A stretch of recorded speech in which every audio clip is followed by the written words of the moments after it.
It forces soccer itself, really, to confront issues over how important it feels itself to be. What cost is worth having a World Cup? I don't think there's any reason to believe that FIFA from now on will spend any time at all thinking about those questions. Right. So I guess we're at the end of this tournament. What are we left with?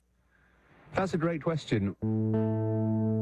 I think it's really hard to leave Qatar without that sensation that the controversies that we thought we'd face throughout this tournament ultimately were silenced by the sport.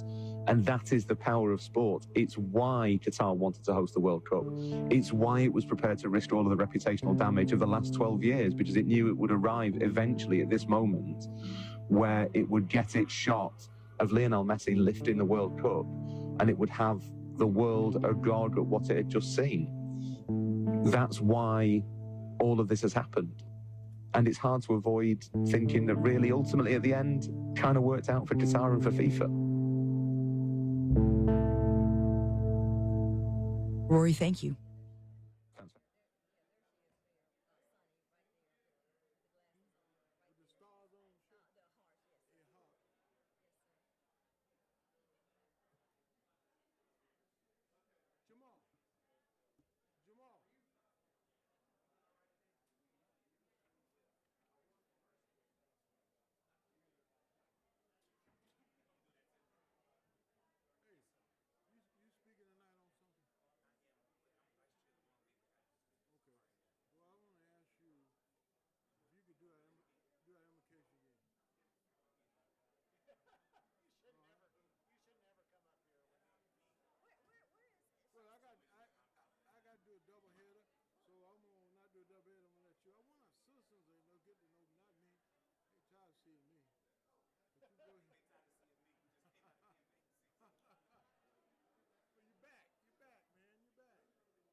The 7 o'clock session of Roanoke City Council is hereby called to order.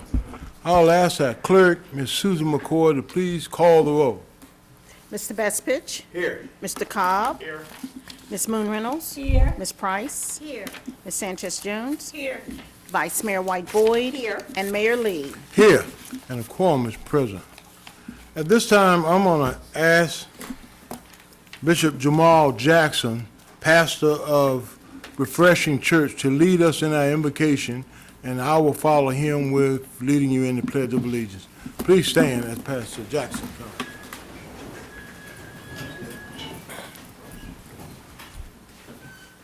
Shall we pray? Dear wise and loving Father, first let me say thank you. Thank you on behalf of all who are gathered here tonight. Thank you for your many and abundant blessings. Thank you for life itself, for the measure of health.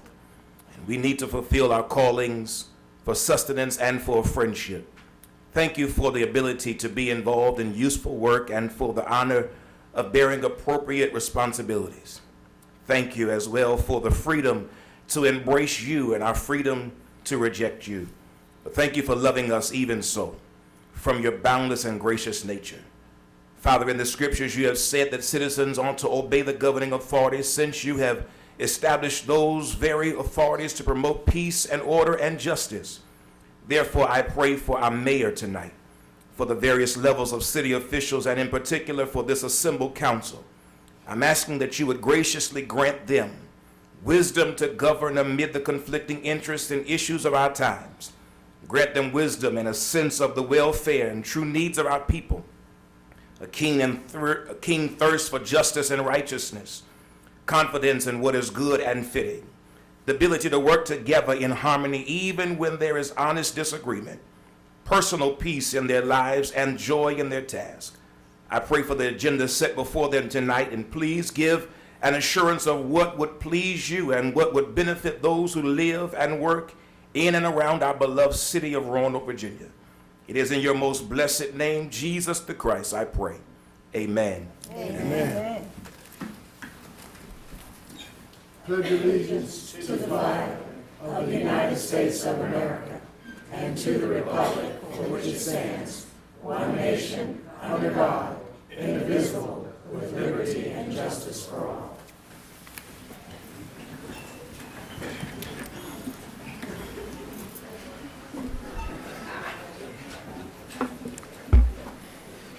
Thank you, Pastor Jackson, and welcome everybody to our second session of today. All right, the first item that we need to do as a council is to come out of closed session. I'm going to ask someone on council to offer the motion. Ms. Price? How'd that on her last night here? Thank you, sir.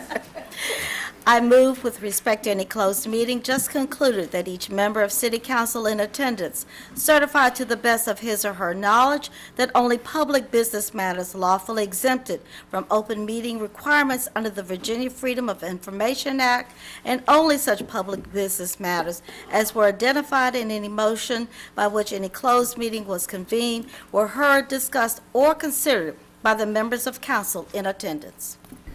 Is there a second? Second. All right, thank you. This time I'll ask our clerk to please call the roll. Mr. Bestfitch? Aye. Mr. Cobb? Aye. Ms. Moon Reynolds? Aye. Ms. Price? Aye. Ms. Sanchez Jones? Aye. Vice Mayor White Boyd? Aye. And Mayor Lee. Aye. Thank you all for that. All right, item number 14 on our agenda today is a program that we as a council really are pleased with, and over the years, it's been something that we always look forward to. And I want to thank one of our departing council members, Mr. Bestfitch, for his input in this over the years to make this something significant and special for our neighborhoods, because we are a city of neighborhoods. And to present the Neighborhood Partnership Awards, I'm going to call on Alicia, she here, Grub, Chair, and also our Roanoke Neighborhood Advocates, Mr. Antoine Calloway. Antoine, our Neighborhood Coordinator. All right. I want to call on you all for introductions and open remarks, and following that, each council member will be participating in that. And you all know how we will go on there, and I think our council members are prepared to go with that. So, Alicia, you have it.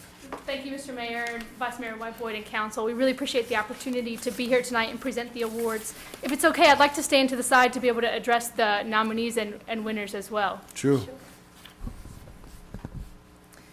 I'll invite the members of Roanoke Neighborhood Advocates to come up here in the corner, and while they're coming up, and before I introduce them, just want to thank you all for being here tonight. As the mayor said, neighborhoods are the key to our city, and so many of you have done so many incredible things in our neighborhoods.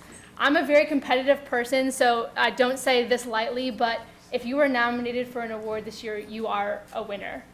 And I say that because our city is a winner. Some of you who've worked in your communities to put together events and to let people know what's going on, or who have volunteered even thanklessly time and time again. We appreciate every single thing that you do. You're an integral part of what makes our neighborhoods strong. We really look forward to getting into 2023 and planning even more events like for Neighborhood Month or National Night Out, or even the things that have precipitated these awards. So we really appreciate you all being here. I would like to introduce the rest of RNA so that you know who we are. The vice chair is Jamal Jackson, Bishop Jackson, and our secretary is Professor Cheryl Hilton. And then over here we have Mark Carey and Steve Namke, Miss Amazetta Anderson, Rachel Hale, and Sonny Perriens. So we really appreciate all that they do in helping to connect our neighbors with neighborhoods and our neighborhoods with each other. Without further ado, we'll get right into the awards. The Neighborhood Partnership Program recognizes and honors the outstanding contributions, excellence, and accomplishments achieved by neighborhood organizations and civic individuals who have partnered with city departments, schools, nonprofits, businesses, institutions, and others, who make physical and or social improvements to our neighborhoods, connect neighbors and or neighborhoods with one another, and build the capacity of their neighborhood organization to better serve our community. Here to give our first award tonight is Bishop Jamal Jackson.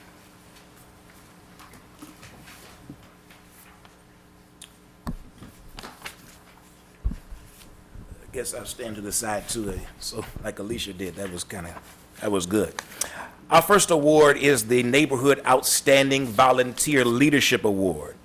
This award is for an individual who has given outstanding service to his or her neighborhood. Our nominees for this year are Miss Marion Ware and also Sonny Perviance of iHeart Southeast. And drum roll, please.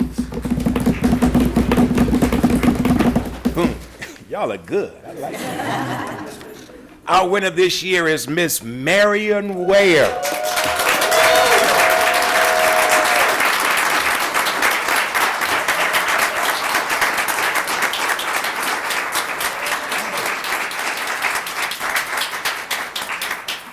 Marion Ware has been living in Northwest Roanoke for as long as the locals can remember.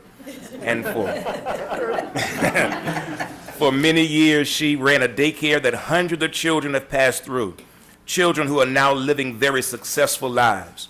I'm a testament of her care for the children in this neighborhood in Roanoke City. Ms. Ware has been the agent that has produced doctors, lawyers, ministers, people of all walks of life who have gone on to do great achievements. Marion walks through the community every single morning for morning exercise.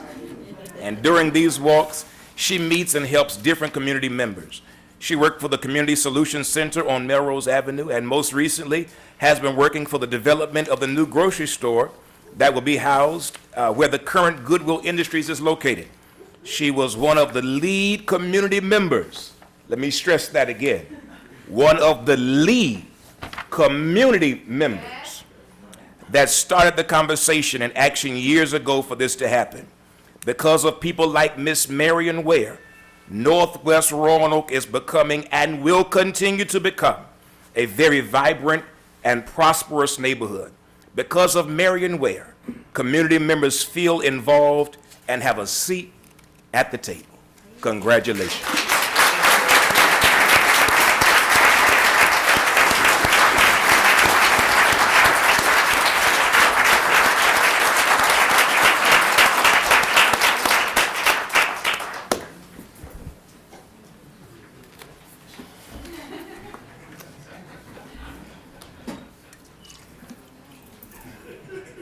Our second award is the Neighborhood Community Partnership Award.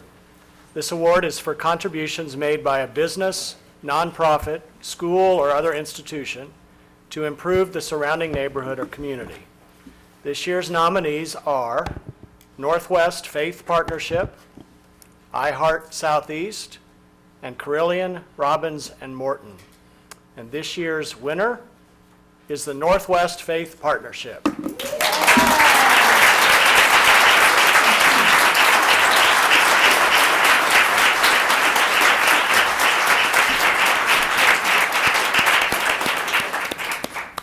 The Northwest Faith Partnership is an organization that brings 4 faith traditions together. This collaborative partnership has as its mission to create hope and wholeness in the lives of residents living in Northwest Roanoke. The 4 churches are Kingdom Life Ministries International, Reverend Kathy O'Keefe, pastor; Williams Memorial Baptist Church, Reverend David Jones, pastor; First Church of the Brethren, Pastor David Hensley; and Mount Zion AME, Reverend Amy Hodge, pastor. The partnership has been very active in the community, hosting community dialogues, conducting a door-to-door survey as an opportunity to get to know the residents and hear directly from them about what's important to them as well as what concerns them most. Additional activities include the planting of a native garden in the center of the Melrose Rugby neighborhood on Rugby Boulevard. This labor-intensive project has included volunteers from the churches, digging trenches, planting, and adding names to plants as they matured. The partnership has also sponsored 2 community-wide events in Kennedy Park during this year. The first one was the Neighborhood Summer Festival, and the second was the Neighborhood Trunk or Treat event. Both events were designed to engage the community in fun and festive ways. The benefits of the work of the Northwest Faith Partnership go beyond the boundaries of the Fairland Civic Organization and the Melrose Rugby Neighborhood Forum. Families from all over our city have enjoyed these benefits, whether it has come from the opportunity to meet a neighbor while listening to really great music, or to see beautiful flowers in an unexpected place, or simply by having an opportunity to share input and to be heard. Congratulations to the Northwest Faith Partnership.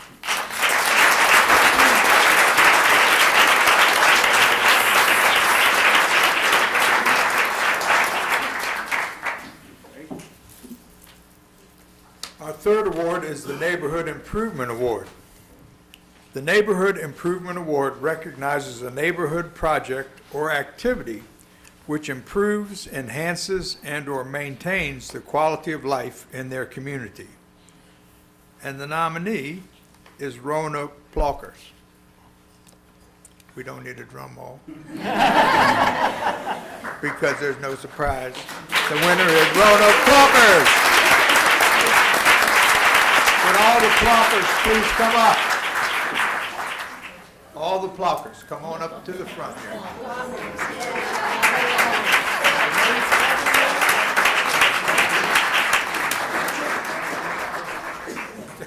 I'm a blocker too.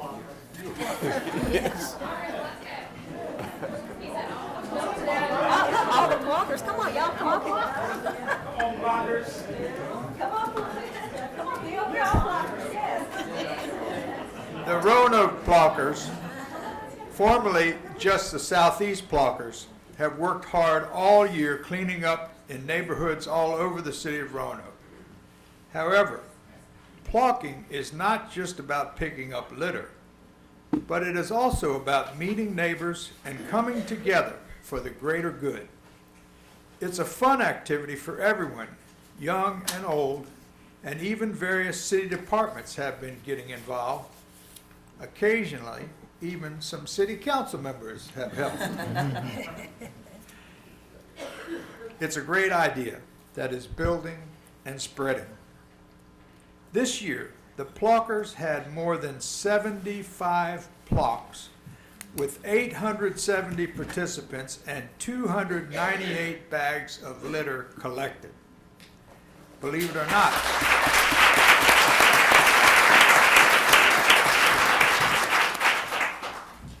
not, the Plockers have a lot of fun with their plocks, including holiday-themed plaques like the ugly Christmas sweater plaque.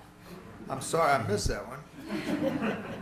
And event-oriented plaques like picking up debris at the drumstick dash.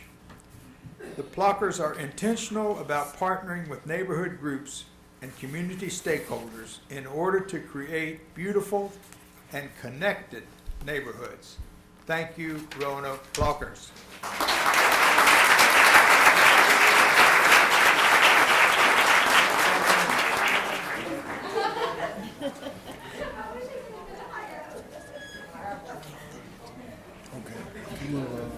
Or do you want me to sneak it down I'll take it. Okay. I'll take it. What I need is, it's not that big print. there? She's getting much in the front. Got it.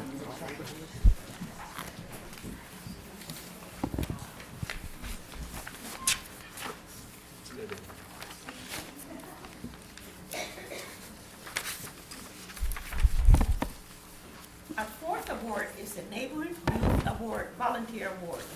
The Neighborhood Youth Volunteer Award recognizes outstanding volunteer contributions by a single youth, ages 18 and under, or a group which improves or positively affects the lives and living condition of individuals in their neighborhood.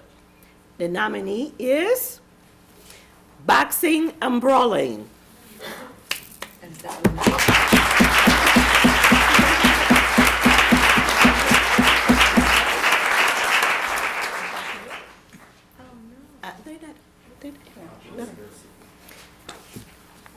Tori and Ashley Woodbury created the program Boxing and Brawling with the goal of transforming our city from one with issues of crime to one community engagement.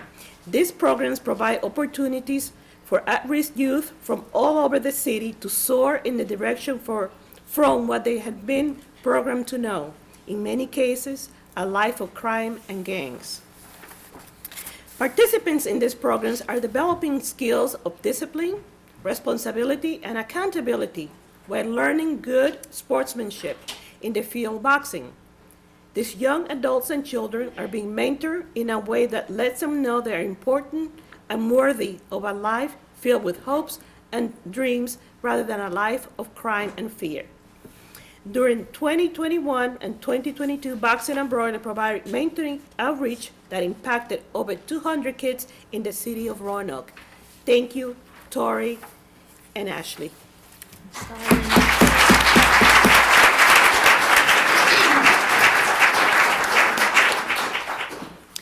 Our fifth award is the Neighborhood Communications Award. This award is intended to recognize excellence in quality and creativity in neighborhood-oriented publications and/or neighborhood communication outreach activities. The nominees are Linda Lockhart and Stroll South Roanoke. And I do want a drum roll. And the winner is Linda Lockhart.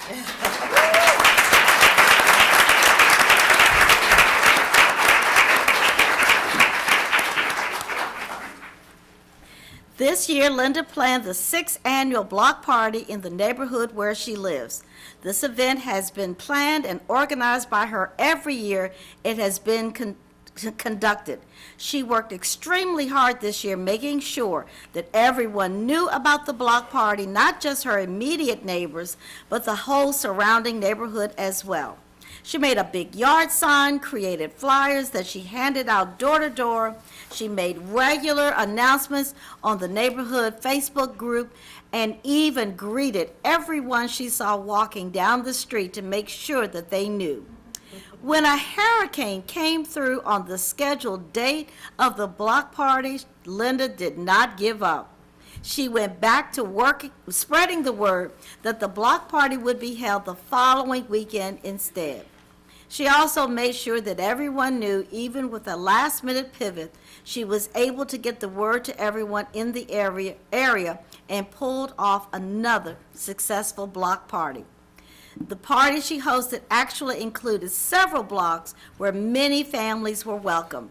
This year's party was the first time one family had the chance to meet people in the area since moving. It was a great event, and everyone spoke of how much it has grown every year, and what a great job that Linda had done bringing the entire neighborhood together. Congratulations to Linda.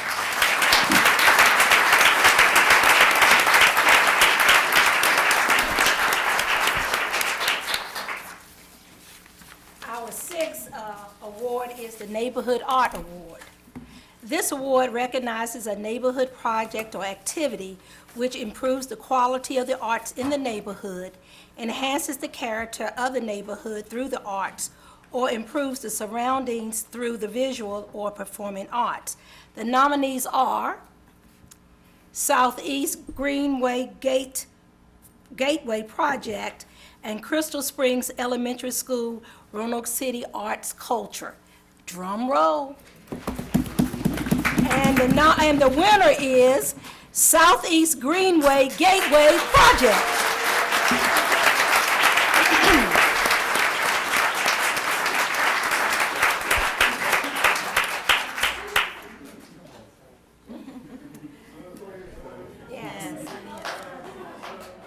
John Morrow, a professional artist and a Patrick Henry High School art teacher, was selected earlier this year to design and fabricate public art at 2 sites along the Roanoke River Greenway in southeast Roanoke. The project was funded by the City of Roanoke through the Percent for Art program with matching funds provided by the National Endowment for the Arts. John's proposal for the project was chosen because the design and application of the art highlighted Southeast love and pride. His designs for 3 large-scale murals featured elements from nature along the Greenway and from the Southeast community that surrounds the area. Native birds, Southeast Roanoke streets, and the I Heart Southeast logo are key features in his murals series, now located beneath the 9th and 13th Street bridges. The Southeast community was involved in every step of the process for these 3 murals. Doug Jackson, the City of Roanoke's Arts and Cultural Coordinator, engaged Southeast community members in writing the grant proposal, developing goals for a community-driven and artist-led project, generating a public call for artists, reviewing art proposals, and selecting an artist. In addition to celebrating the Southeast community in the design of the art, let me catch my breath. John also welcomed Southeast neighbors and anyone in the Roanoke community to assist in painting the murals. Small crews made up of I Heart Southeast volunteers, high school and college students, local artists, and even passerbys on the Greenway worked alongside John on the community volunteer days, which were held from July through October. Over 60 unique volunteers contributed to the beautiful transformation of these spaces, making art and memories that will last for years to come. At the completion of the mural projects, volunteers and community members gathered at the 13th Street Bridge to cut a ribbon, celebrate with food and fellowship, and enjoy the beauty of this special place in Southeast Roanoke. Congratulations, Mr. Morrow, on your job well done.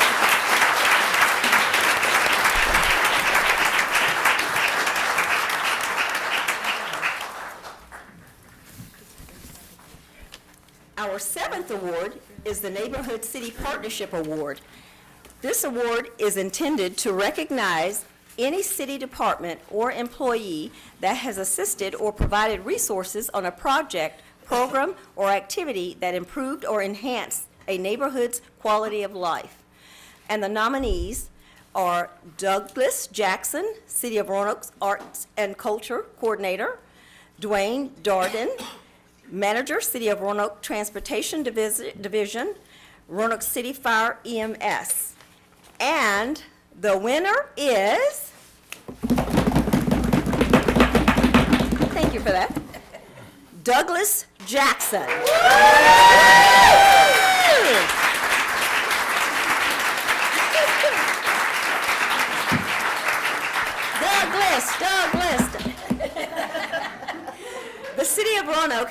become more vibrant, beautiful, and connected thanks to the great effort and love that Douglas Jackson, the city's arts and culture coordinator, has poured into launching the Year of the Artist.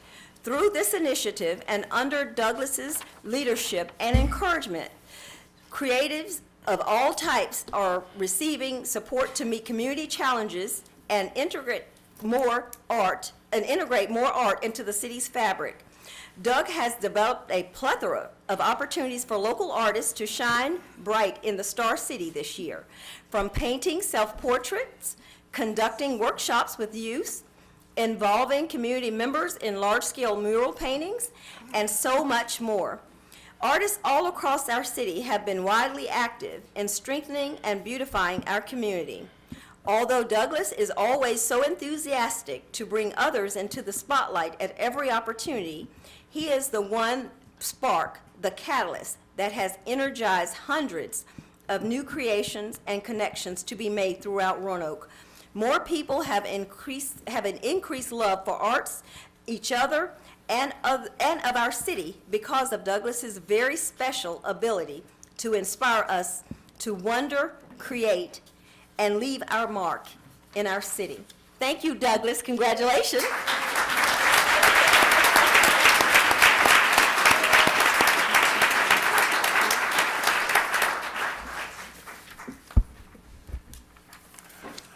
Our 8th award and final award is the Neighborhood All-Star Award. The Neighborhood All-Star Award recognizes the exceptional accomplishments achieved by an eligible neighborhood organization, institution, or individual who received one or more nominations in one or more of the Neighborhood Partnership Award categories that improved and or enhanced a specific neighborhood or city neighborhood's quality of life. The winner, no drum roll on this one, this is the big winner. The winner is I Heart Southeast.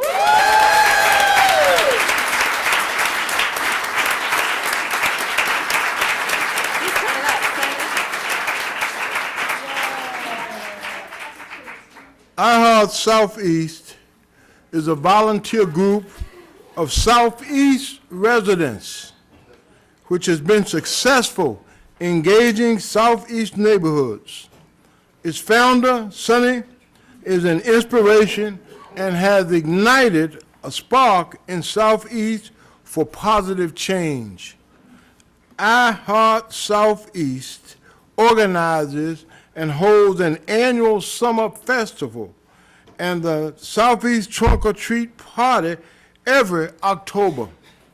These events are both a celebration of the city's Southeast neighborhoods and a way for neighbors to gather and get to know one another.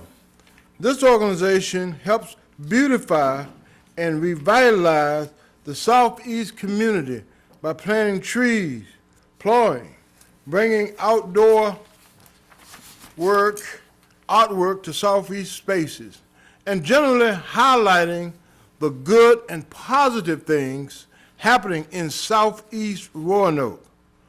Fun fact, Roanoke Pluggers originally began in Southeast Roanoke as the Southeast Pluggers. This social, physical, and environmental activity took off with such success that there are new plows happening all over the city.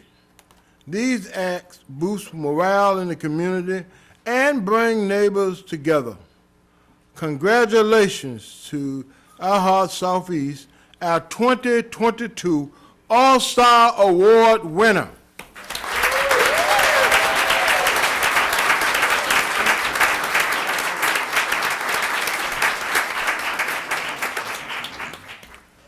And let me congratulate all of our winners tonight, and thank you, the RNA chairperson, Alicia and Antoine, for your leadership and dedication to our neighborhoods. Thank you for your work and commitment. Let's give them another hand.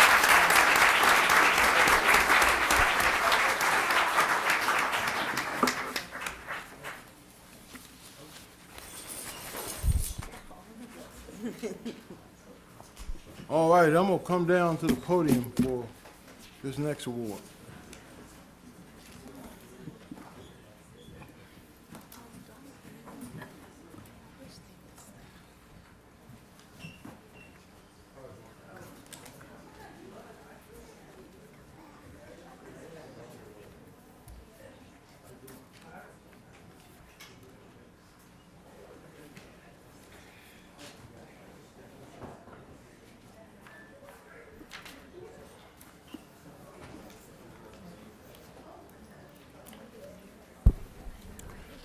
As part of this evening's agenda items, it is also fitting to honor our 2022 Citizen of the Year. It's always a difficult decision for the members of council to select that one special citizen because so many go above and beyond the call of duty to serve our city and fellow citizens. Our 2022 honoree is very community-oriented.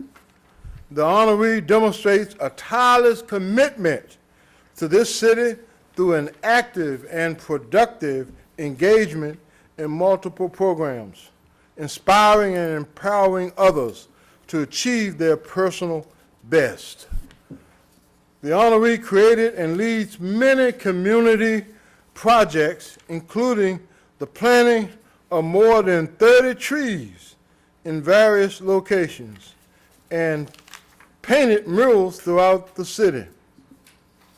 So on behalf of Vice Mayor Trish Whiteboard and members of Roanoke City Council, I am pleased to announce that Roanoke's 2022 Citizen of the Year is Sonny Purvis.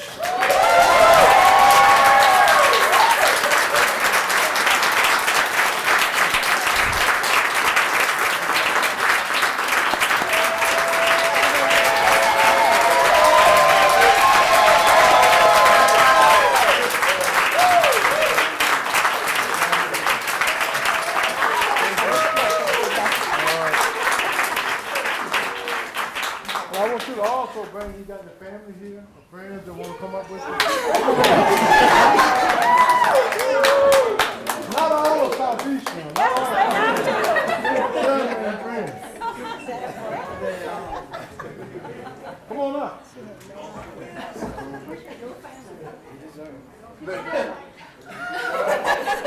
Sonny, you got to take this by yourself.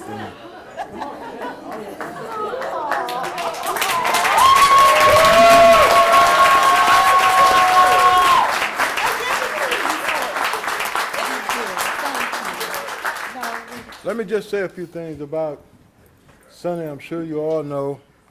She's been giving back to the community for many years through her involvement with numerous charities and serving on many boards, such as Habitat for Humanity, REACH, Presbyterian Community Center, and the Roanoke Neighborhood Advocates. She has also devoted time and effort in the creation of the Southeast Pluckers, who meet every week and pick up litter while walking. She has truly invested in the southeast area of the city. And in 2022 alone, the Pluckers have collected over 286 bags of trash. As of this evening, Ms. Purvis' name will join the ranks of some other outstanding and distinguished Roanokers who have been honored as Citizen of the Year, such as Robert Sandell, Dr. Cherry Hartman, and David Wiley. Sonny, I'm honored to unveil our Citizen of the Year plaque, which will be displayed, play your photograph.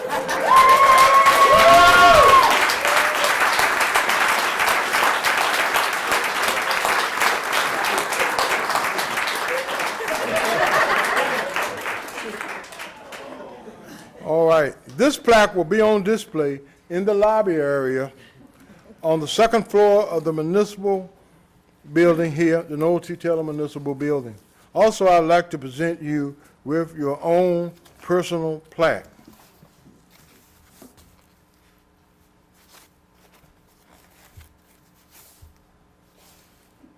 Oh, I didn't recognize it with these shades on here.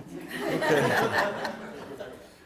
Well, Senator, we're proud of you, and we thank you for all that you've done. And this plaque will be on display, and this personal plaque is yours to take with you.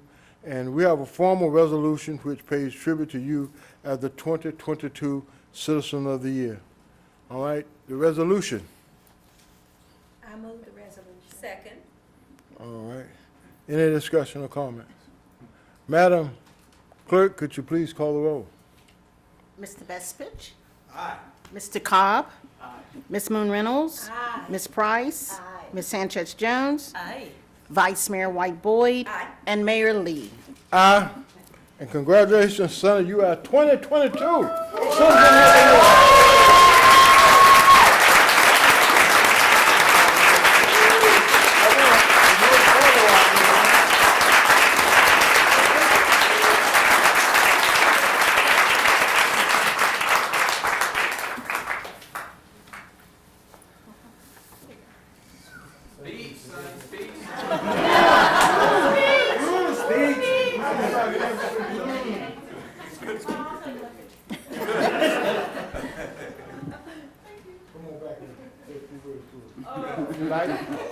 So many of y'all know that I don't want to say anything right now. That's not my place. I would rather be in the back corner of that room right there. But I'm so glad to have so many of my friends and, of course, my family here. That's her. Because, I mean, I'm only here because y'all have helped with so many projects that we've done in Southeast. And I'm sorry, I just cannot. I can't speech. I can't do it. Sorry.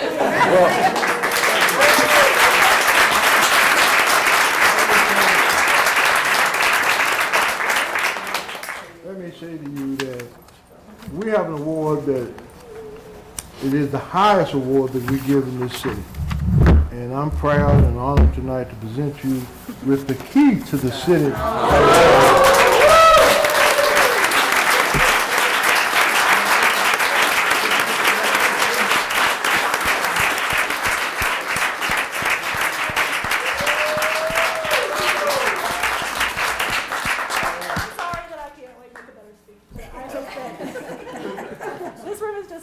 That have all worked together on so many things that we've done, and I just think that is the neatest. One of my favorite things about Roanoke is our community and just the interactions that we all have to make Roanoke the, what is it, the 7 times? 7 times, all-American city. That's right. So, All right. thank you. And here's this proclamation that I read you. before. Thank you. All right, let's give another hand.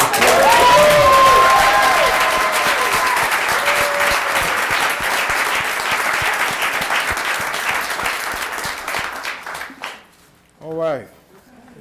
Thank you very much. Mr. Mayor, may we make comments on the Citizen of the Year? All right, any comments? I forgot my colleagues. Anybody Well, want to you know, comment? we had a little reception down on the north lobby of the 2nd floor earlier this evening, and I had the pleasure of meeting Sonny's father. And when he filled out his name tag, he wrote, Sonny's dad. And then in smaller letters down below it, George. When you hear what Sonny has done and continues to do, you can see why her dad's so proud of her. Thank you. All right.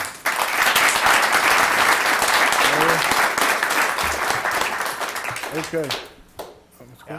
Sonny, you are amazing. And what makes you so special is that you just have a natural gift of creating moments that people want to be a part of. And those moments change people's lives, and they bring people together in ways they never imagined they could be together. And I would dare say that you have, not single-handedly, but with everyone involved, created a space in Roanoke where strangers can become friends. And for that, I thank you.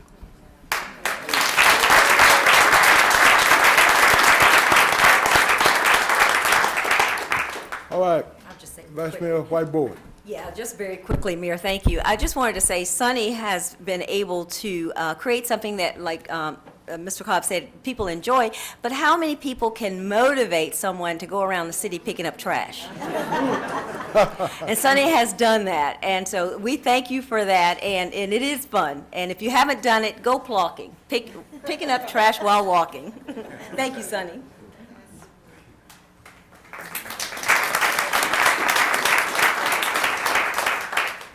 All right, anyone else? All right, Ms. Jones. Sonny, I just want to say thank you for showing me a different Southeast. So thank you very much for all the hard work you have done.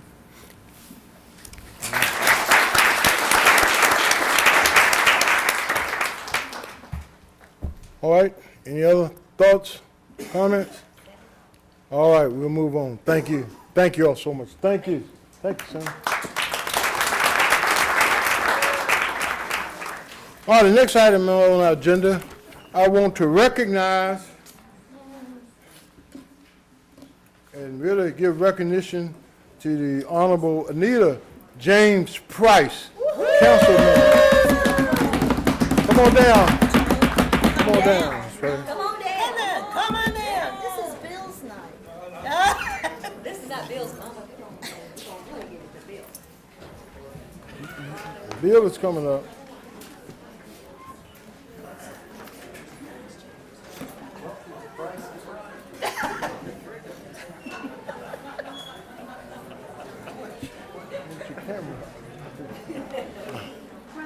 Let me say that Council Member Price was elected in 2008. Party's behind us.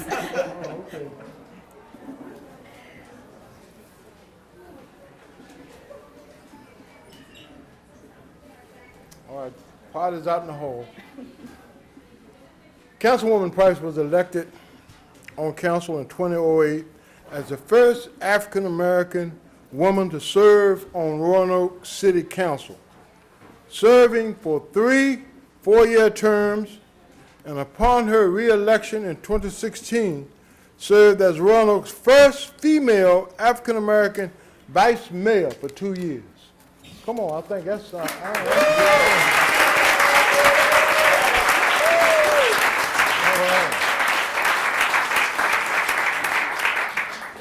It goes to show that some public servants, you are never fully retired. When an interim council member's position opened up in April of 2022, Ms. Price applied, went through a tough interview. I thought you all laughed at that. And once again, joined City Council, ready to do the business of the city. So it is appropriate and right that this City Council express its appreciation for the service provided by Ms. Price to the citizens of this city during this 9-month period of office. And on behalf of the Vice Mayor and members of City Council, I present this small token of appreciation to Anita James Price for all that she did. And you know, she didn't really step forward. There were a couple of times I had to grab her by the arm and say, you got to come down and help us. But she's been a great person to work with. We're going to miss her. Even in the times of disagreement, she's been like a calming person to calm things down, and so we wouldn't come across the tables and turn tables up. And, okay, you all didn't get that, so I'll say she's been a special person. So we want to recognize you, and Anita, thank you for your service. And I hate to see you go, but I'm not going that far. we know you'll be around in case something happens again. But thank you. God forbid. Thank you so much. Thank you. All right. Thank you, dear brother. Thank you. This way out.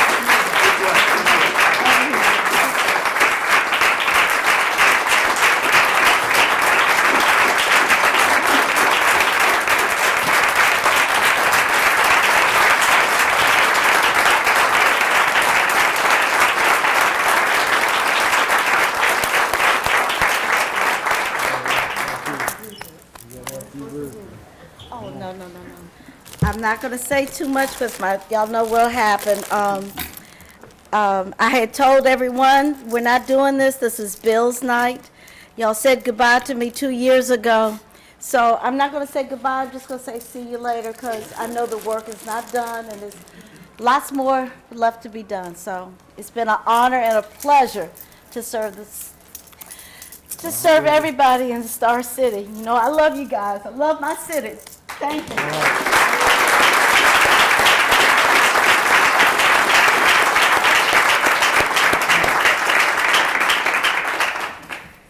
And now, we want to recognize a person that served for 16 plus years on this council.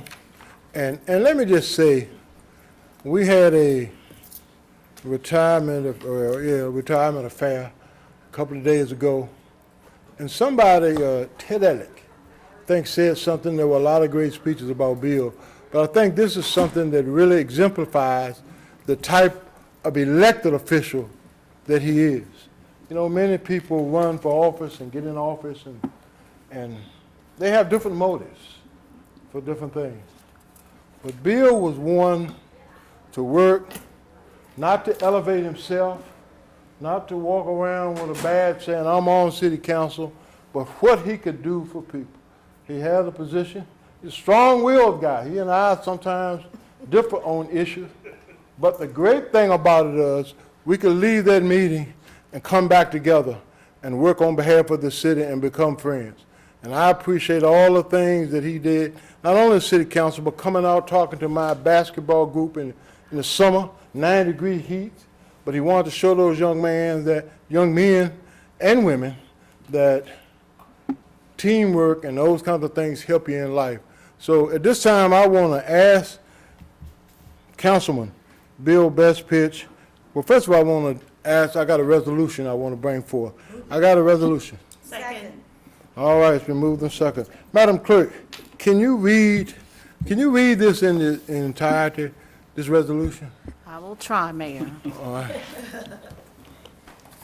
A resolution paying tribute to the Honorable William D. Bestpitch and expressing to him the appreciation of the City of Roanoke and its people for his exemplary public service. Whereas Mr. Bestpitch attended Virginia Commonwealth University, receiving his BSW in 1983 and receiving his MSW in 1984, attended the Sorensen Institute of Political Leadership at the Weldon Cooper Center at the University of Virginia, and has been in the field of human services since 1974, including correctional counseling, substance abuse treatment, policy and legislative analysis, program development and technical assistance, residential treatment for severely emotionally disturbed children, home-based family counseling,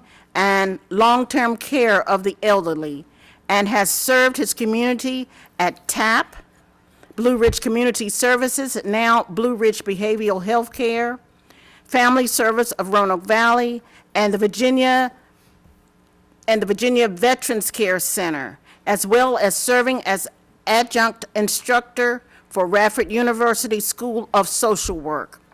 Whereas in 2000, the Honorable William D. Bestpitch was first elected to Roanoke City Council and served the city as a member of council for a 4-year term ending June 30, 2004.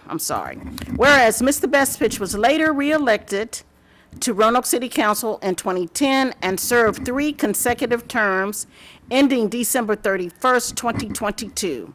Whereas Mr. Bestpitch served diligently and with distinction as member of this council, performing in a selfless manner as he discharged his duties and service to the residents of the city of Roanoke. Whereas, in concluding his service as a member of Roanoke City Council, Mr. Bestpitch will be remembered for his remarkable attention to detail and penchant for accuracy, which guaranteed that any issues he attended to were followed through to completion. Whereas Mr. Bestfitch has served the city of Roanoke with distinction as chair of the Legislative Committee, member of the Audit Committee and Personnel Committee, and as an elected official representative of the Roanoke Valley Allegheny Regional Commission, the Equity and Empowerment Advisory Board, and the Virginia Municipal League General Laws Committee. Whereas Mr. Bestfitch has been actively involved in community affairs and has served or is serving on the Community Advisory Board of St. John's Community Youth Program, Roanoke Valley Alliance for Children as treasurer, Roanoke Valley Veterans Counselor, Roanoke Valley Veterans Council as treasurer, Roanoke Valley Sister Cities Board of Directors as a former treasurer and president of the Old Southwest Neighborhood Association, former treasurer, American Legion, Roanoke Post Number 3, and former secretary and treasurer of Kiwanis Club of Roanoke. Whereas it is appropriate and right that this city council express its appreciation for the service provided Mr. Bestfitch to the city and its residents. Therefore, be it resolved by the council of the city of Roanoke as follows. 1, council adopts this means of recognizing and commending the many services rendered to the city of Roanoke and its people by the Honorable William D. Bestfitch. 2, the city clerk is directed to forward an attested copy of this resolution to the Honorable William D. Bestfitch with the appreciation of Roanoke City Council and the residents of Roanoke, Virginia, for his exemplary service on Roanoke City Council. All right, thank you. Come on down, man.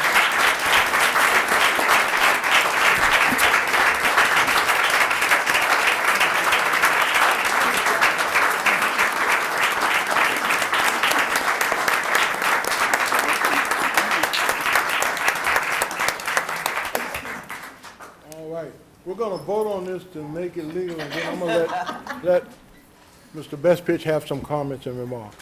All right, Madam Clerk. Mr. Bestfitch? Present. Mr. Cobb? Aye. Ms. Moon Reynolds? Aye. Ms. Price? Aye. Ms. Sanchez Jones? Aye. Vice Mayor White Boyd? Aye. And Mayor Lee. Aye. All right, I present to you now Councilman Bill Bestfitch.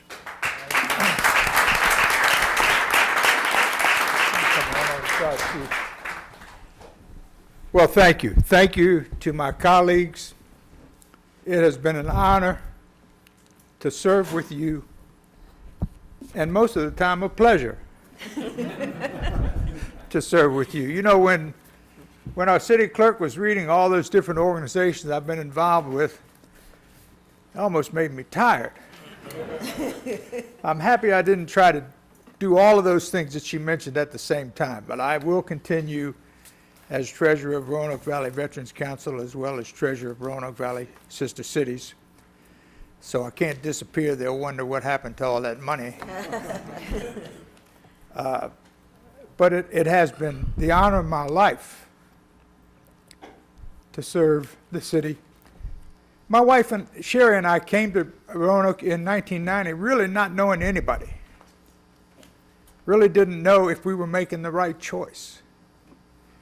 But we soon found out that the Star City is a place for us. And I just want to close by saying that the reason we're a 7-time All-America city is not because of City Council and the mayor. We try to do what we can, but all those organizations that I help to play a little bit of a part in once in a while, and so many other organizations and so many individual citizens throughout the Roanoke city make us the All-America city that we are. And I thank you for giving me the chance to help out a little bit, but for all that you do to keep that star shining bright. Thank you.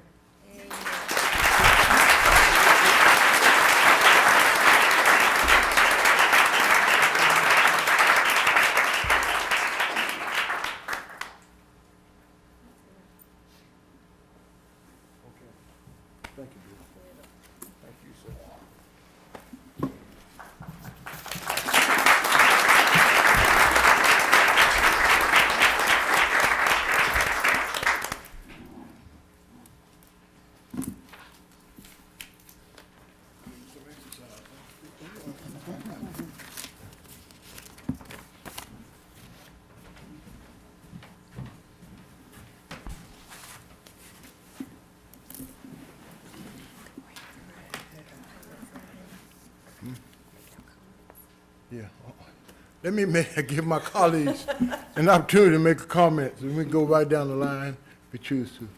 Ms. Cobb? Okay, thank you, Mayor. Well, I want to just kind of sum up what I think of Bill in a photograph that I found recently. Bill does a lot of work behind the scenes. He has a lot of conversations with people. He does a lot of research, homework. Because he's so detail-oriented, he wants to make sure that when something is done, it's done well, and it's done with a sense of legacy at the heart of it. And watching him over the last 3 years, along with so many others in our community, work with the Equal Justice Initiative to bring to Roanoke a marker signifying the horrific lynching of Thomas Smith, and to see that come to fruition.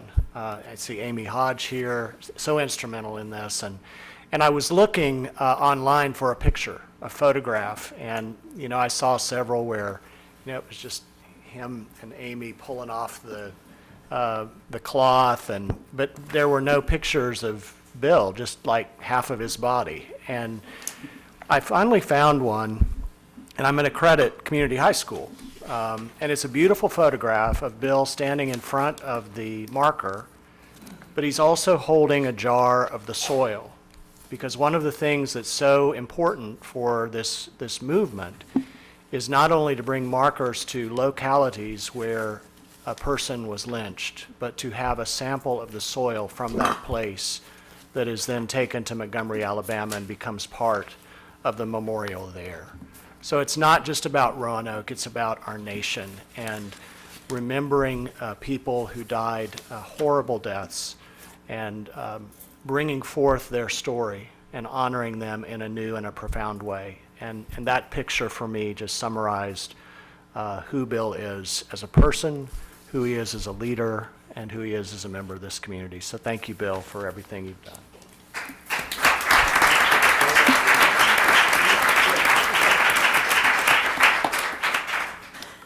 Vice Mayor? Thank you, Mr. Mayor. I just want to say, Bill, I really appreciate you. I appreciate your wisdom. I appreciate the fact that I can call you anytime. I don't know, I forgot how many times I call you over the weekend. But your wisdom, having been on council, and your integrity, your word is good.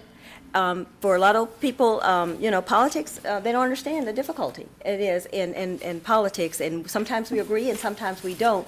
But the one thing that I appreciate about you, and that I've learned a lot from you, is that you have to agree sometimes to disagree, but still respect each other.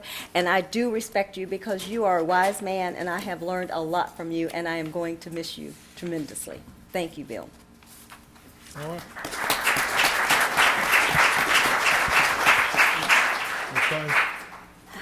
Brother Bill, I have to say ditto to so many things that have been said about how much I appreciate you. And I appreciate the ability that we have had to learn with each other. I was sitting here trying to think of a book that we had our own private little book club going on. You gave me, and I can't remember the name of it, but we read it, and then we sat down and had good conversations about it. We've taken road trips together, back and forth, up and down the road, going back to Richmond for different meetings, and I'm just having, so many wonderful memories of so much. And I don't think people really truly recognize how much you have done for this city and how much you do behind the scenes. So for that and so much more, dear Brother Bill. And one thing also I've learned is you're almost a big crybaby as I am. And I appreciate that, my dear brother. And we will always share our birth month together. So bless you, my March birth month bud. God bless you, darling.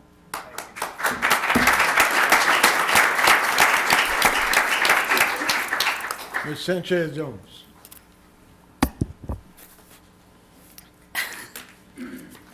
Bill, I just want to thank you for being a great leader, servant. Thank you very much. And I have so many things to say, but I just want to leave it at that. Thank you. Amen. That'll work.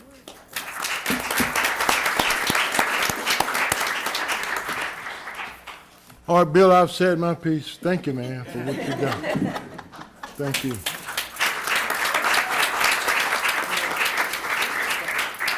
Okay, thank you. Now we'll move on to the furtherance of our agenda.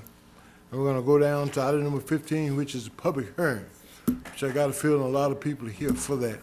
So we'll finally get to that. The first public hearing is a request of trustees of Grandin Court Baptist Church to rezone a portion of 2629 Sweetbriar Avenue Southwest from R7 Residential Single Family District to IN, which is Institutional District. The proposed use of the portion of the property to be rezoned is parking for a place of worship. Ben Crew, a Blazer and Associates, is a spokesperson. Is Ben here? All right. Ben, you're welcome to come up to answer or to make comments or to answer any questions that council may have. Be happy to respond to any questions. All right, thank you. All right, we have one measure, which is an ordinance. Move the ordinance. Second. Madam Clerk, would you please read the title paragraph? An ordinance to rezone a portion of 2629 Sweetbriar Avenue Southwest, official tax map number 1561022, from R7 Residential Single Family District to IN Institutional District, and dispensing with the second reading of this ordinance by title. All right, thank you. It must be noted that the City Planning Commission recommends approval of this issue. I don't have the number of votes, but they recommend approval. And Mr. Crew has been recognized, and he's available for any questions anybody may have. And before I open the public hearing, Madam Clerk, do I have people to speak on this issue? I don't have anyone listed for this issue, I don't believe.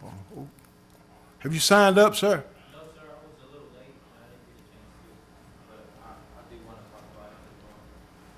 talk about it. Being the honest and fair guy that I am, I'm gonna let you come down and have a few words.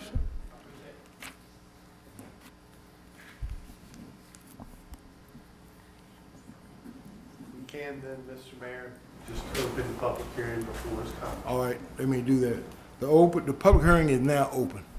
All right, what's your name? Give us your name, sir. Good evening, everyone. My name is Oscar Luis Mora Camacho Jr., and I'm a second-generation contractor. More useful person than my father and how he did business, and I want to progress the construction industry a little bit more. One moment. I have cue cards of the things I wanted to talk about this issue. All right, you got 3 minutes now. Thank you. So, the company I work for is Camacho Contractors, and we're a Roanoke-based construction company that works in the Roanoke city limits and also the surrounding areas.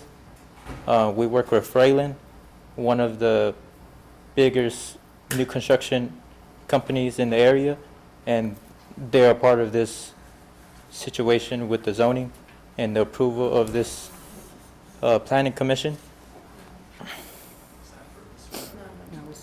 I wanted to briefly talk about specific topics that I can relate to as an employee of a small family-run business while living in Roanoke City. Those two topics being the need for more affordable housing and jobs opportunities created by similar construction projects.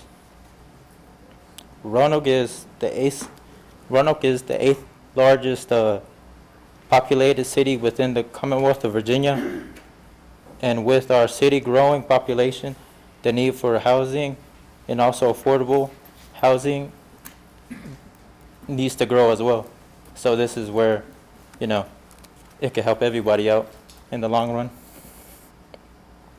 As a resident of the city myself, I feel I'm able to speak by my own experiences of the situation where it comes to affordable living in the city. It seems like most city rentals are around $1,500 or more a month. And for somebody that, is working day to day, sometimes it makes it more important to pay your bills than to pay or save for future situations.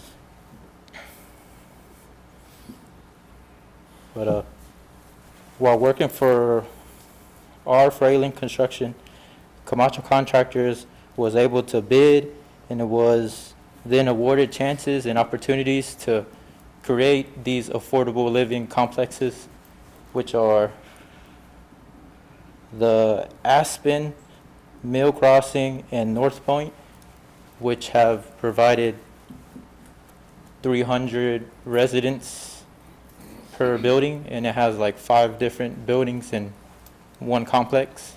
So it's created revenue for small business owners like my father and me and other construction contractors, and gave opportunities to have work for the whole year with the amount of work needed to complete these complexes that, help everybody with their living expenses. And I just wanted to let y'all consider the approval of these things so they can help people like us, the small-time business owners and the individual entrepreneurs that want to strive for a better future for the city. Okay, thank you. Thank you. Mr. Mayor, I think he was on the wrong measure. That's all right. If you, Okay. what did it do? He's fine. All right. Are there any other speakers, Madam Clerk? No, sir. All right, since there are no other citizens wishing to be heard, we're going to close the public hearing. And I'll ask my colleagues on council if they have any comments or questions. Hearing none, Madam Clerk, please call the roll. Mr. Bestfitch? Aye. Mr. Cobb? Aye. Ms. Moon Reynolds? Aye. Ms. Price? Aye. Ms. Sanchez Jones? Aye. Vice Mayor White Boyd? Aye. And Mayor Lee. Aye, and the ordinance passes. Thank you.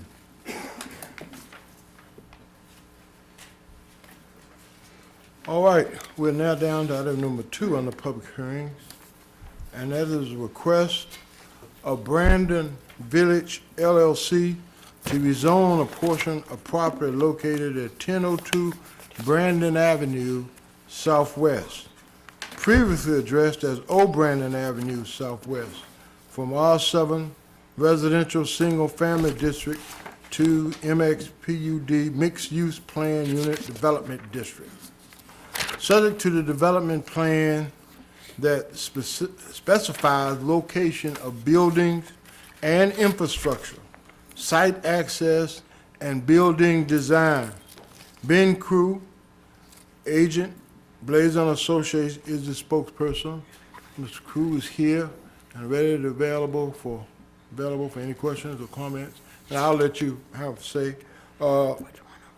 I need to note that the City Planning Commission recommends approval of this plan in a 6-1 vote. All right, so with that, I will open the public hearing. And Madam, Mayor, you can have a first and a second on that, please. oh, we haven't, okay, move the ordinance. Is there a second? Second. All right, Madam Clerk, read the title paragraph. An ordinance to rezone, a portion of the property located at 1002 Brandon Avenue Southwest, previously addressed as 0 Brandon Avenue Southwest, bearing official tax map number 1250801 from R7 Residential Single Family District to MXPUD Mixed Use Plan Unit Development District, subject to the development plan, and dispensing with the second reading of this ordinance by title. All right, thank you. All right, the planning commission has voted on this item, 6-1, and so I will recognize Mr. Crew for any comments that he would like to have. Thank you, Mr. Mayor, members of council. It's our pleasure to be here with you this evening. There's a couple members of our team that are going to share a few thoughts, and so I'm going to pass the mic to Mr. Brian McCahill to share a few thoughts with you. Thank you.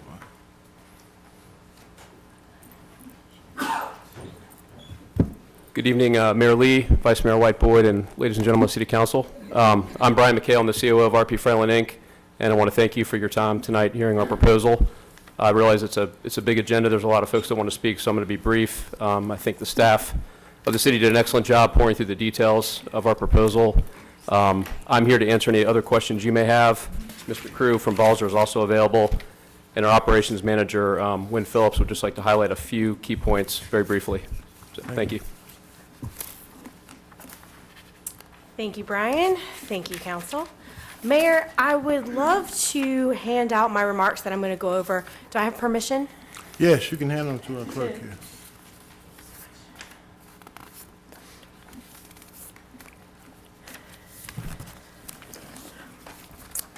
These points are going to address the majority of comments that you will hear tonight. Facts about the Brandon Village Townhome community. This community is going to help meet desperate need for new housing in the city of Roanoke. It offers diversity in housing, especially new housing in Southwest Roanoke City. Provides better walkability with a new sidewalk connection, far safer for pedestrians than it is today. This proposal reduced density from the last rezoning application by 58%.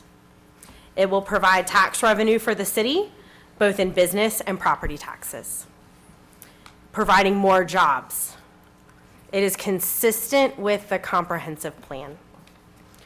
Regarding stormwater management, please ask about the Murray watershed. We have many experts here to answer any questions that you may have. We are a negligible part of this very large watershed and will have very little impact on it. Unlike almost all developments along Murray Run, Brandon Village Townhomes will meet all current stormwater management guidelines. Regarding traffic, from Roanoke City Transportation in this application. When compared to the by right development, this community would not be expected to affect existing traffic operations significantly. Comparatively, the proposed development also includes fewer entrances and exits onto Brandon than the single-family detached housing option. The development's proposed addition of a protected westbound left turn would help mitigate impacts on traffic operations along Brandon Avenue. From Ms. Moore, Planning Commission agent. Based on the assessment of professional traffic engineers, staff finds that the impact on traffic will be negligible. And at worst, the no left turn option is an inconvenience to residents of the new development. However, it does not approach the level of concern to justify denial. Thank you. Thank you. Mr. Mayor, if we may, we have a brief presentation from the staff before we open up the public hearing. And then, if it's okay, once the public hearing is open, certainly would want to attribute the comments that were made by the individual at the last item to this item as well, since I believe that's what he was discussing. So we'll make sure that gets included in the records. Yes, sir. We thought that was the plan. Hey, how you doing? How are you? Thank you for that extra day off, by the way. Jillian Papa-Moore. Okay. Appreciate that. Jillian Papa-Moore, agent to the city's planning commission, here to provide staff's, city staff's finding as well as the planning commission's findings for you as a result of that 6-1 vote at planning commission at the December 12th public hearing. Just to summarize the request, this is a request to rezone a portion of the property known as 1002 Brandon Avenue Southwest, a portion to be rezoned from R7 single family to mixed PUD, a mixed use plan unit development district. What I would like to do is orient you to staff's finding based on relevant city policies that are grouped into 3 sections. The first having to do with housing, the second having to do with transportation concerns, And the third and final having to do with harmony with nature, which is one of the themes in our city's comprehensive plan, otherwise known as concerns about the environment. Regarding the staff findings pertaining to housing, what this request does, the proposed development of 29 townhomes provides a very critical need as outlined in the city's comprehensive plan by providing missing middle housing, which is a core component of the idea behind complete neighborhoods. There is no conflict with the existing surrounding land use. In fact, higher densities are appropriate near neighborhood centers and commercial uses. The proposal also offers a wider range of housing options in close proximity to commercial areas, which is part of building stronger, more inclusive communities, which is the basis for the intersection between the livable built environment theme within the city's comprehensive plan and how interwoven equity weaves into that theme area. Moving on to the policies relevant to transportation, specific to this request. As was noted by the applicant, our findings were that the trip generation by the proposed development is negligible.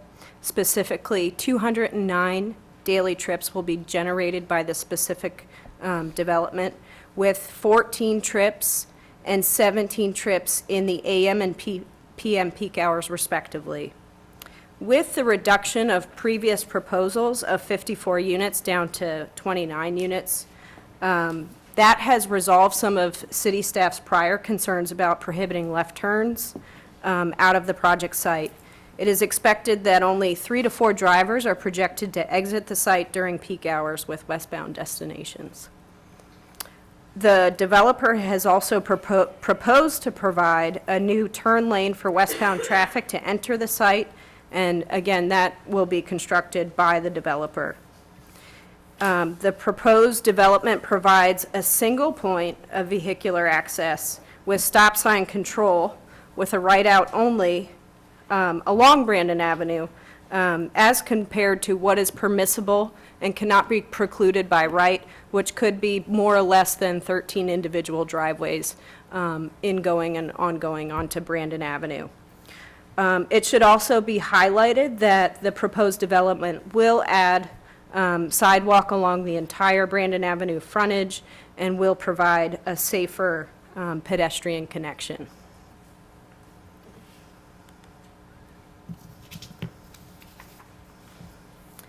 With regard to the aspects of harmony with nature, it should be noted that within the city planning staff, the quality of life and economy are tied to and dependent on its environment. Our ability to attract new businesses and new residents is grounded in the beauty of our valley. Future growth and development must embrace preservation and important natural areas, as it relates to this particular proposal, Murray Run, as assets and respect the interaction of our built environment and natural environments, particularly when it comes to managing and anticipating the effects of climate change. With that said, the subject property is located within an area or a parcel that is otherwise regulated by 2 additional zoning overlays, and those are floodplain, the floodplain overlay, as well as the River Creek corridor overlay, and those carry forth more stringent requirements than a base zoning district, and those requirements are designed to protect against loss of life, property damage, and maintain and potentially even improve water quality. The staff further finds that the city administers, and it should be noted, a stormwater management program for all new development, and those include aspects of water quality as well as quantity. These are all evaluated by professionally certified and technical staff during the site plan review process. Per our state regulations, quality can be mitigated through the purchase of off-site nutrient credits. For this particular project proposal, on-site management has been recommended by staff and is proposed as part of the treatment of this development. And I will let the applicant address the specifics of their on-site treatment. With respect to balancing the environment and the natural assets, a planned unit development is the appropriate zoning use category to balance those development constraints in harmony with the land conditions, as well as the presence of natural features. I'd also like to present to you the Planning Commission's findings again. After hearing public comment and asking very detailed questions of city staff, namely the transportation experts, the City Planning Commission concurred with staff's finding and recommended approval by a vote to 6-1. They did thank the public for their comments and participation and made the following findings before voting. And those include, and I'll summarize their comments prior to making their affirmative votes. The application creates conscientious housing for Roanoke. There was a general concurrence with city staff, namely transportation staff, about 209 trips, not all going west, which amounts to a marketing concern for the developer. One commissioner noted that they were thankful to see the investment in the city, and particularly investment that meets the housing demand.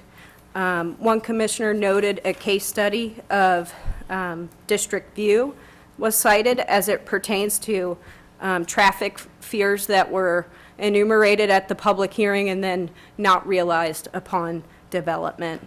That same commissioner cited enhanced pedestrian safety and street tree plantings as part of this proposal.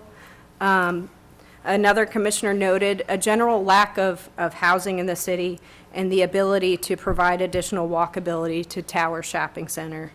And lastly, the chair noted that lots of development occurs near floodways and near the River Creek Corridor overlay.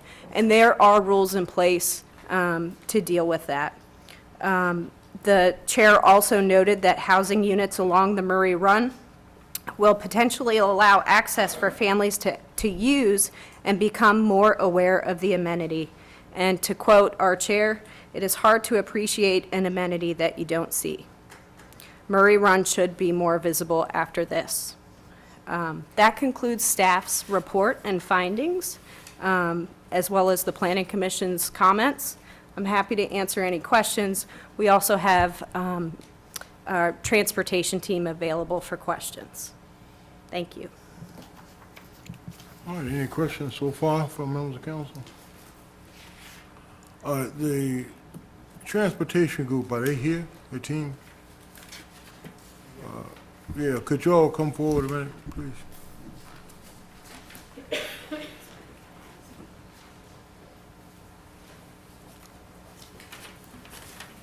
Good evening.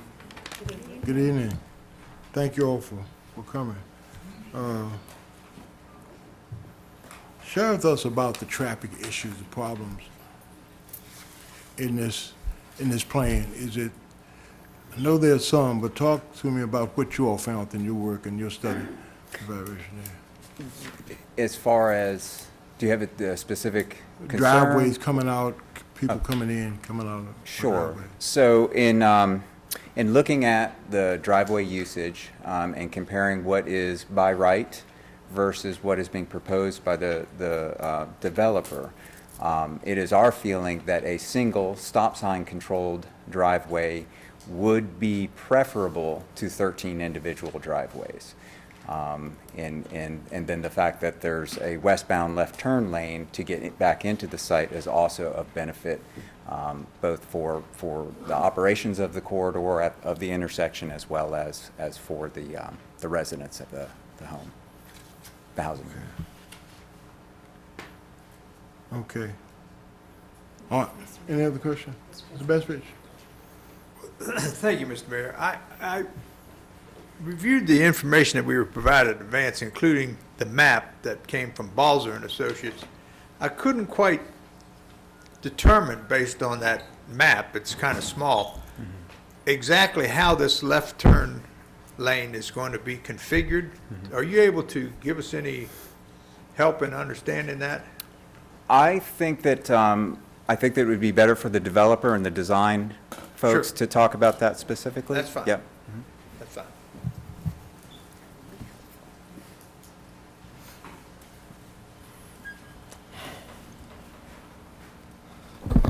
Good evening again, Ben Crew. So you're asking about the left turn lane on Brandon? Yes, And the details associated with that? Right. Okay, so let's talk a little bit about what we'll call the geometry of that left turn lane that's shown here on the plan.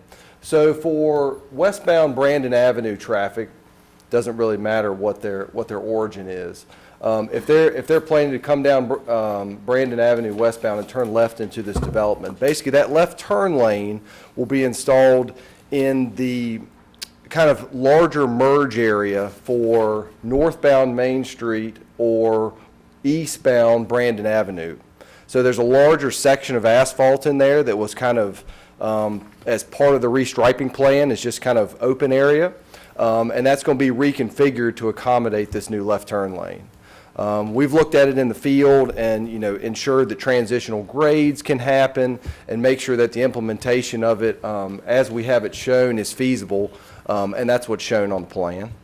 Any other specifics Okay, that so I can answer? you're talking about the area as you're going eastbound, that area that's striped off so people don't drive over there. but Correct. Continue to the Correct. right, going down towards Towers Mall. Yes, sir. Okay, I understand now. Thank Yes, you. sir. That's You're very welcome. helpful.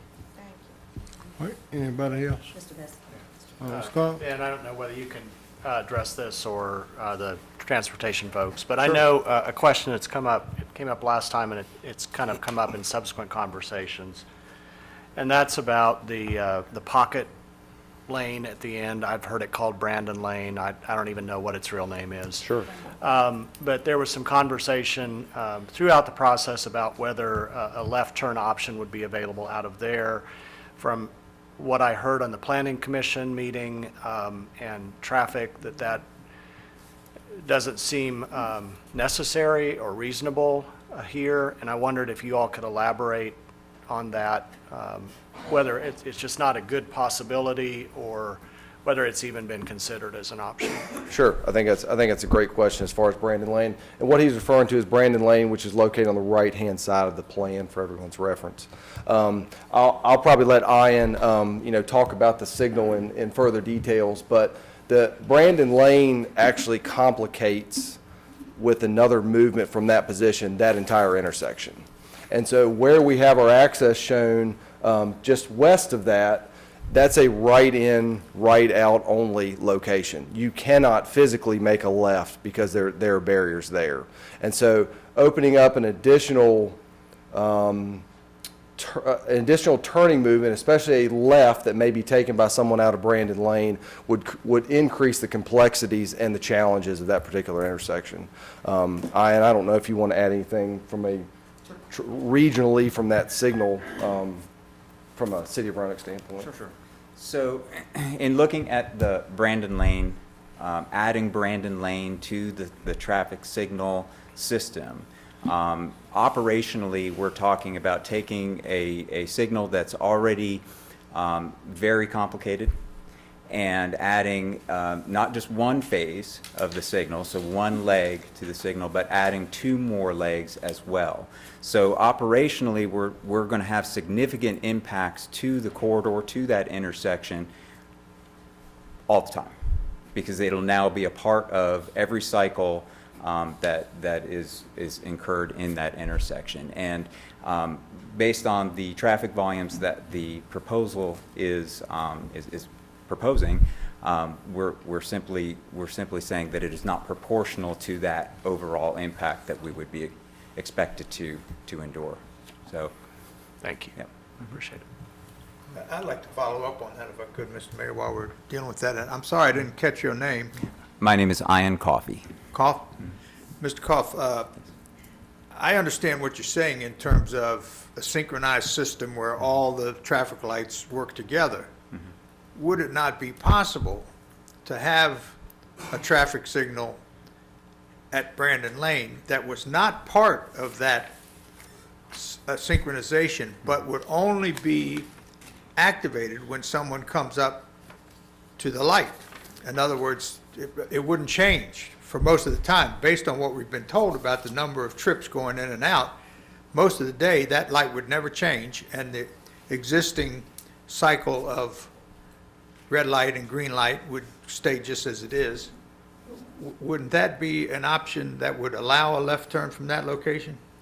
Yes, so you're talking about vehicle detection, and that is certainly what we would have to do on any traffic signal. It's either a camera system or something that detects the vehicle there and triggers the signal to activate. But to add that leg of the signal, we would also have to, right now, the way that the signal is working is it's under a 4-phase, meaning there's 4 phases to that intersection. Right. If we were to add that leg in, it's a 5th phase, but then we also have to add Sherwood back in, because now we have to separate that out from the intersection. So there's your 6th phase, and we would also do a 7th leg for the left turn coming in Brandon Lane. And all of that would now be a part of, even if one vehicle were to trigger it, at any one of those 3 points, we would now have our operational impact to that intersection. Yeah, sure. Every other light would have to turn red. That's right. I'm very familiar with the intersection. I'm through that area really several times a week at least. And so this is really not related to the petition. But since it's my last opportunity to ask somebody like you the question, is your department looking at the possibility of reconfiguring that entire intersection? It is my hope in my long tenure with the city that I will see that through, yes. I would love to see that intersection be updated, upgraded to function better than it is today, yes. Thank you. I think I know how you feel. Yeah. We've been working on an updated software system for our tax and treasury departments for 20 years, and they finally got it done while I'm still alive. Thank you. All right, Vice Mayor. Is it appropriate now to ask questions about the stormwater? So I'm traffic. Yeah, so I'm saying, you're I'll try. No, not you, but I think there's somebody who can talk about the on-site treatment of the stormwater. I just, whomever that person might be, I would like to have, I've got one question. Is there anybody here that can answer a question From about the city or from the developer side? It doesn't matter, I just have a question about the Sure, I'll be stormwater, if happy to anybody answer your can answer question. it. Yes, ma'am. I know Jillian, and thank you, Jillian, that staff finding, excellent. You guys did a really good job on that, but I know you alluded to the fact that the on-site treatment would probably be best answered by, so that would be you guys? Yes, ma'am. And so my question is really not just for me, but for our residents and some of the folks in the community who have a concern about flooding. And I know there's flood zone, floodway, floodplain. It's not the same thing. Can you just maybe explain the difference and try to help us distinguish the difference between the floodway and the floodway and the floodplain? I mean, it's just it's like, because people are concerned that once this is developed, that it's going to create excessive flooding. Sure. And so I understand that you all have an idea or treatment for that. I've read the plan, and I think I understand it, but I think other folks would probably want to hear that as well. Sure. Sure, I'd be happy to, and that's kind of a couple different parts, so let's kind of step through that a little bit. Yeah, please do, that's what we want. So, first from a technical education standpoint, so you have your normal stream that's flowing down through here, Murray Run, and there's a floodway, and that's the kind of first level of, when the creek rises, that's kind of the first level of area that gets inundated with water. That's the floodway. And that's the portion that you cannot touch, you can't fill in, you can't do anything in. That's kind of the no-touch area. The second portion of that, where it extends out wider, is the floodplain. And the floodplain is what most people benchmark as far as minimum finished floor elevations. It's what it's what FEMA looks at for the entire city to do flood insurance ratings and all that entire process. So that's one of the benchmarks. So you have the creek itself, then you have the floodway, and then you have the floodplain, okay? And when we submit construction documents to the locality, and Jillian touched on this, that there's There's technical staff that have to review and approve all the information that we provide. And specifically with this development, there's measures that we're putting in place to minimize any of our stormwater that is created by this development. It's important to note in the overall scheme that, if I can throw out a quick number for you, this property, if you're looking at the drainage area of Murray Run at this property, we are less than 1/4% of the entire drainage area that's coming by Murray Run through this site. So just when we talk about traffic as small numbers, stormwater is even smaller numbers when you look at it from the big scheme of things. And then specifically, a couple of ways that we're addressing that for this particular development, and this is noted in the PUD plan, is we're providing infiltration areas and riparian buffers.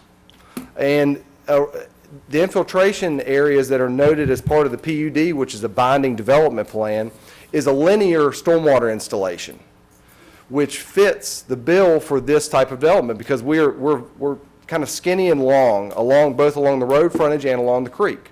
And so that's the most impactful. We will complement that with other DEQ Virginia standards that are printed and noted, such as roof leader disconnects and sheet flow conditions. Instead of concentrating stormwater, you can eliminate curbing within a parking lot and just let water sheet flow instead of concentrating it down to one single point and then putting it somewhere. These are all items that we've incorporated in the development plan. They may not be shown exactly on the development plan, but they're all going to be incorporated as part of the comprehensive development plan or construction documents as part of the next phase.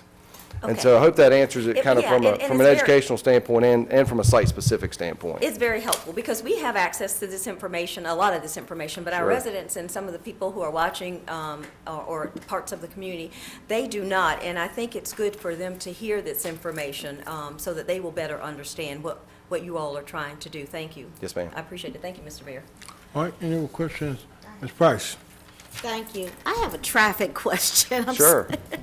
And I appreciate, first of all, let me just say, I appreciate the fact that staff and administration have taken the time to put this presentation together because just as the Vice Mayor just mentioned, it's important that citizens hear that there are solutions being considered to the concerns that have been voiced. But there was a question, there was something that just came up a minute ago about the reconfiguration of the traffic signals, and the gentleman that just sat down from traffic. Mr. Ian Coffey? Yes, ma'am. Ian Coffey, thank you. You spurred a question that I wanted to ask, and just like Bill just said, there are things that this is our last opportunity to ask these questions and to make certain that we have a better understanding as to what's being presented. When you mentioned that about putting consideration of the turns being triggered by vehicles, I think that's what you were referring to. Now, is that going to be in conjunction with the development of this project together, or is this something?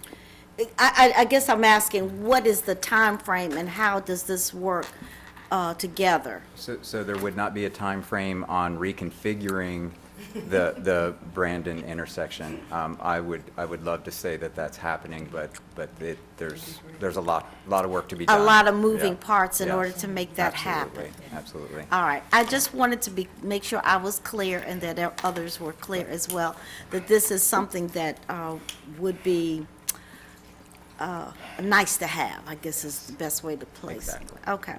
Thank you. May I add to that? Yeah.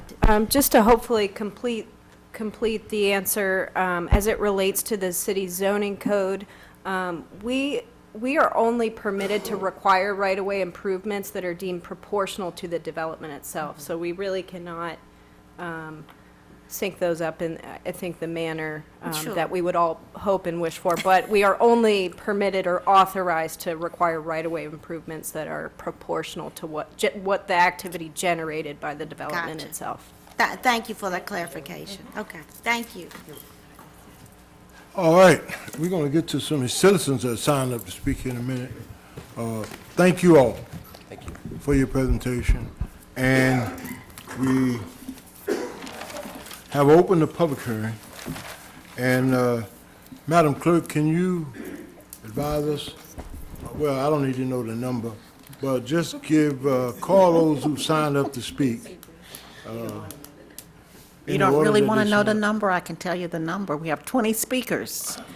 I didn't ask you to tell me that. I didn't ask you that. All right, the first speaker is Diane Tapscott.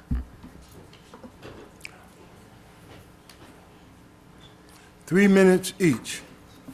We're going to really stay on the clock on this segment.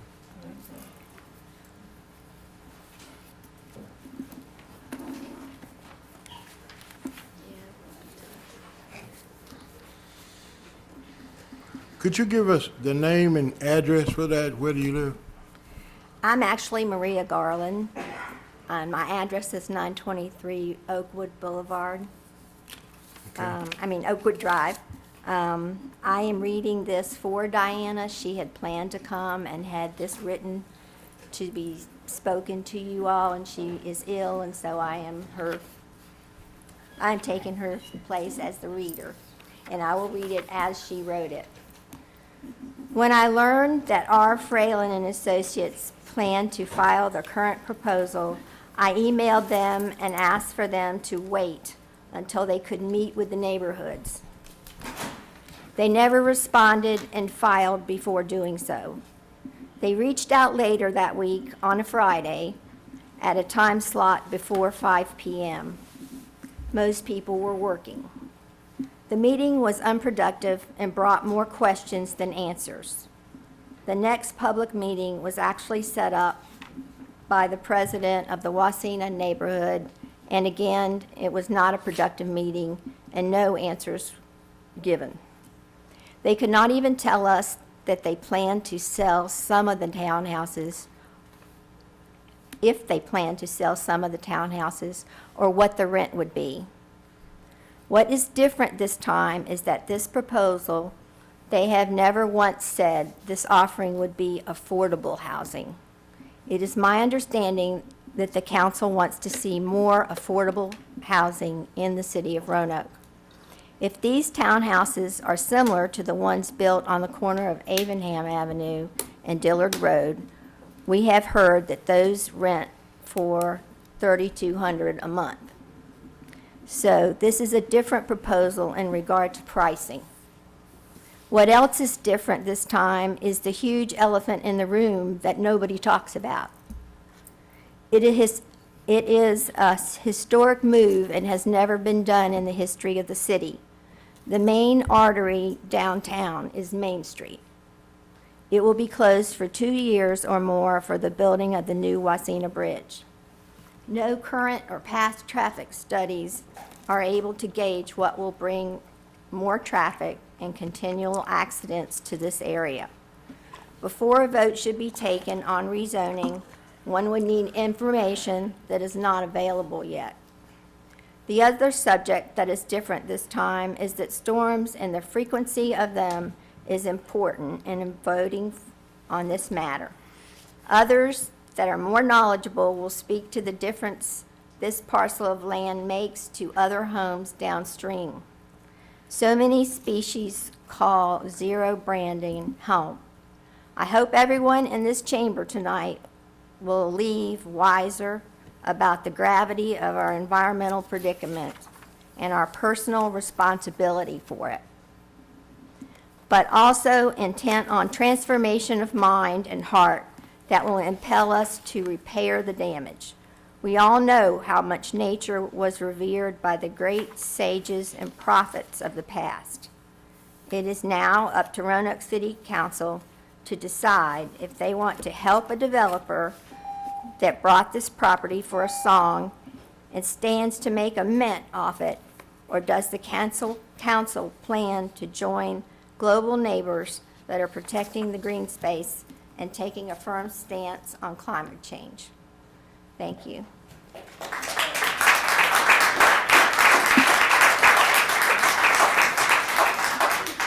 The next speaker is Tom Myers.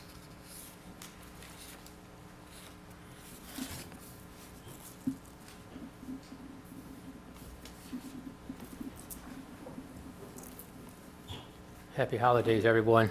Mayor Lee and the City Council. Mayor Lee, you said earlier you were a fair person, reasonable person. Could you have someone help me on the computer to get my video play up here? It has a little You're knowledge asking on the it. wrong guy. I'm gonna Yeah, get the wrong guy. somebody else. I'm the wrong guy, too. Do that. All right, thank you. It's on the Facebook. Yeah, it was on there. And, thank you very much for. Okay. It was on the Facebook, Zero brand name. Yeah. Okay. No, I'm going to say two things. All right. Okay. I'm going to be showing a video of Zero Brandon Avenue. That's the south of the Zero Brandon Avenue intersection, down going toward Towers. And that was during the storm of Nicole that came up here. And I like to play this. And one thing I like to note is, to everyone here, is when they built all those homes back in the 50s and 60s on Zero Brandon Avenue down south of that, going to Towers and going up to Brambleton, there was a reason why that development was, that piece of property at Zero Brandon Avenue was never developed. And those people knew something back then. And we all know it today, that actually nothing should really be built there because of the flooding you're going to see in this video I'm going to present to you right now. Thank you. Can you do that in your 3 minutes now? I think so. I think it's only about a minute video. Okay, so I'm at a neighbor's house that lives along Brandon Avenue. There's this lovely home here, and you can see his shed and his truck, and look where Murray Creek is before the development. And you can see a little bridge, I guess, that would normally go over Murray Creek, and how Murray Creek has jumped out of its banks today. Sir, are you concerned about the development they're talking about doing upstream from you? Yes, ma'am. If they do build, it's going to get way worse. It's going to be probably 5 to 10 times worse than this. So. Would you feel comfortable living here if that development was made? No, I would probably try to sue the development more than likely, because my house would probably get much more water, take much more water. Yeah, the storm runoff would be terrible. Yeah, so this is what we're talking about. This is where people have been raising the alarm of concern, saying that those woodlands are doing an important job soaking up the stormwater runoff and keeping it from flooding any worse than it's already flooding. Thank you, everyone, for taking the time to watch that video. And you guys have a nice Christmas. Thank you very much. Thank you. Okay.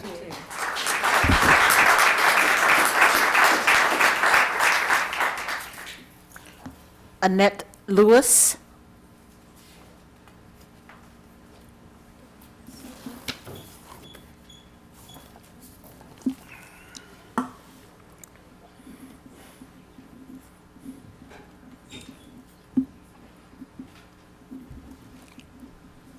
Good evening. Good evening. I am Annette Lewis, and I am the president of TAP, Total Action for Progress, and that's really why I'm here. I'm a resident of Roanoke at 4606 Casper Drive Northeast, and thank you for this opportunity, Mayor, Vice Mayor, City Council members. Let me first off say real quickly, congratulations on the unveiling of the portrait today and what's going to come forth in reference to Henrietta Lacks. That is going to be important not only to the city but the country. I stand here in support of the Brandon Avenue project, primarily because there is a need for more affordable housing in the city of Roanoke. I'm not familiar with a number of the things that are being discussed, and I'm glad that the residents are here to share their concerns. But on behalf of those of us who are trying to house individuals who do not have homes. I must speak up and say for TAP, we are annually housing at least 100 homeless veterans every year. And we are finding it more and more difficult to find affordable housing for them. In fact, one of the things that we are doing for them and others who are struggling for housing is placing them in hotels when we are unable to find housing for them. This is expensive for TAP. This is not what we want to do when they are unable to be housed in shelters. That's what we are doing, and it's very concerning to us. So I stand on behalf of those individuals who just want to live in decency, who are trying to find a place that's not on the street, that's not on the corner or sidewalk, or in their cars, because that's where we find them many times. And so I encourage you to do what you can to help us find affordable housing for the residents of the city of Roanoke. Thank you. Thank you. Adele Carlos.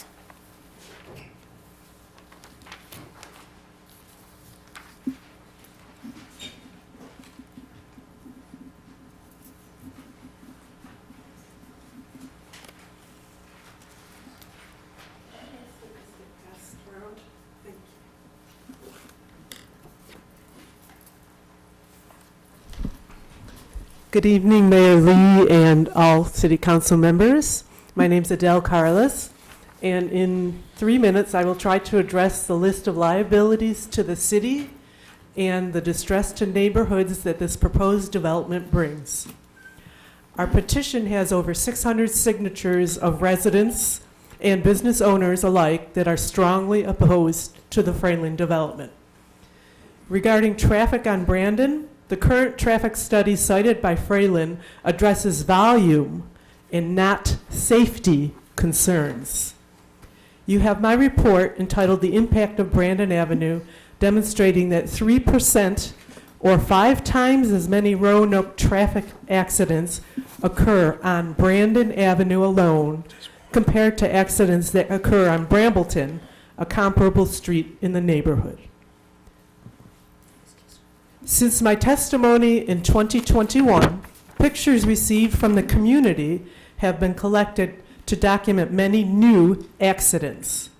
My latest picture, taken 3 days ago, which is circulating, is another confused driver traveling the wrong way in front of Brandon Avenue, 0 Brandon Avenue, making a U-turn on Brandon Avenue itself.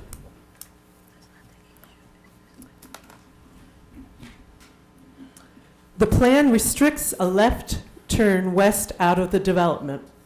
The plan makes no accommodation for the 209 trips throughout the day who desire to go west on Brandon Avenue. Instead, vehicles will need to make a U-turn. Some will join the already confused drivers and attempt this on Brandon Avenue itself. Others will drive into the school zone at Wasena Elementary School, threatening the safety of school children, and continue into the already jammed roads of Raleigh Court. Safety has not duly been determined to date since the volume of traffic is in fact unknown. Traffic cited by Fralin was done during the COVID. You do not therefore have any accurate report of the impact this proposal will have on the safety of this area. Moreover, Brandon 0 is a floodplain. It's not the place for any kind of housing. This means that besides safety issues I've pointed out and documented, this proposed development will trap the residents of this development between one of the city's most accident-ridden streets and flooding.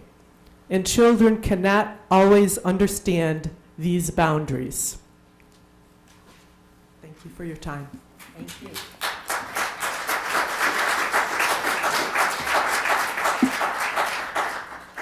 John Garland.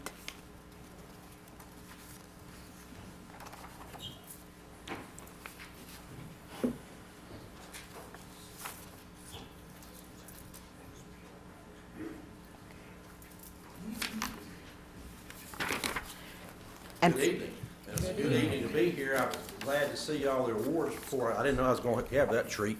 I thought I was going to be talking about this Zero Brandon for the third time. And it is my third time. You might recall the first time I talked about it, I was actually on City Council. And so this is the third time being here about the same issue to discuss a plan that's before you tonight. And it's a plan, in my opinion, it's only a win for the developer. When it could be a win for the developer, the city, and the neighborhoods, and the environment. And I'm speaking as a developer, a pro-developer. I'm also a civil engineer with a master's degree in stormwater management, an environmentalist, and a lifelong Roanoke resident, so I have some knowledge in the subject. As you know, there are very few remaining open sites for development within the city, and the ones that remain are very challenging and require special consideration from both the developer and the city planning. The city has taken the correct course of action on many remaining difficult sites, including those that are prone to flooding, which include those at 10th Street and Lick Run on Garden City Boulevard, and most recently at the former Ramada Inn on Franklin Road. These sites are now city parks for good reasons. The remaining difficult development sites need creativity, ingenuity, innovation, and out-of-the-box thinking by the developer, city planning staff, planning commission, and city council. What is now proposed for Zero Brandon is none of those, but a cookie cutter and not in keeping with why the city would allow rezoning to planned unit development. We can do better, and we owe it to our citizens to do better. In this past weekend's paper, I would like to read the following quote. The city says that before any development occurs, leaders are committed to creating a plan for the area that adjacent residents feel positive about and that is economically feasible. That was in regards to Evans Spring. We need the same city commitment to Zero Brandon, as currently I know of no neighborhood resident that is supportive of the current plan for many good reasons. I ask you to vote no to this cookie cutter plan and say yes to a progressive, creative, and innovative thinking for Roanoke's precious few remaining environmentally sensitive development sites. Thank you.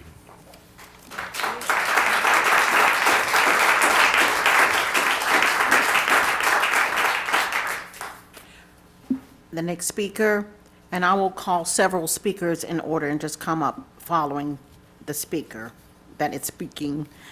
Pete Johnson Jr., Janelle Corrigan, and Peter Corrigan. So Pete Johnson.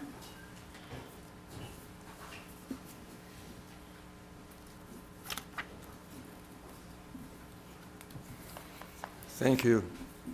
I'm Pete Johnson. I live at 1826 Langdon Road in the Grandville Village area. I've submitted a 2.5-page document to the council, and I'm here to speak for greening of Roanoke.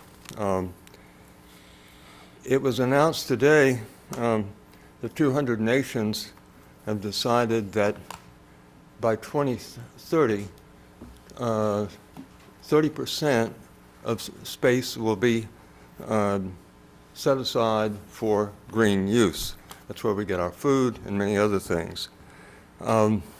We know we can hardscape, we can build, and we have wonderful builders. And builders need to be successful. Small business is really important. But we have not properly valued our watersheds and the natural capabilities of Roanoke.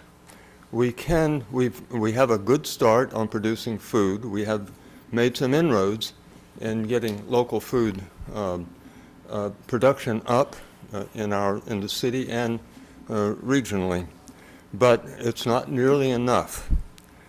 And the strongest trend that's going on right now in development is not hardscaping, but using green space to really, to use perennial plants, often referred to as agroforestry or food forest, to grow our food and provide open spaces that are good for our health and obviously good for nature.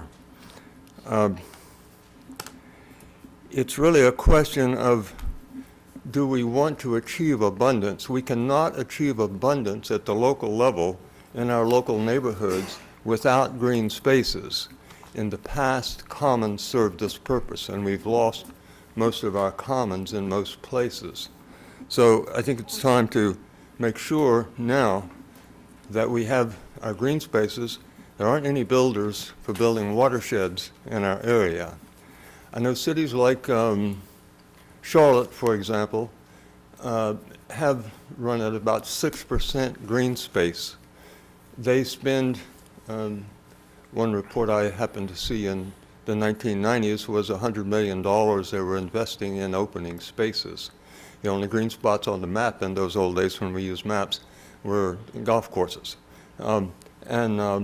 Even recently, they're investing $50 million or more annually to buy space for green space in the city. It's actually very important for residences. We certainly can, oh, is that up already? Sorry. Well, I've submitted this. Please contact me if you have any questions about this. Thank you. Thank you.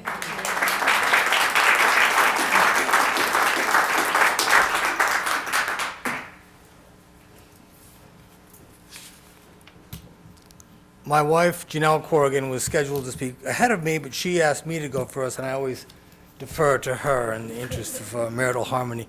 Good evening, Mayor and City Council. I come before you in opposition to this. My background is, and I live at 1221 Persinger Road in southwest Roanoke.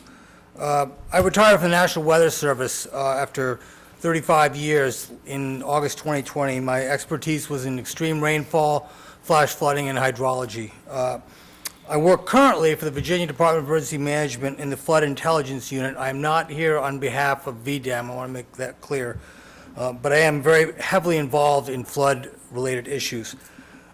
I want to talk a little bit about the video that was brought up by the gentleman earlier.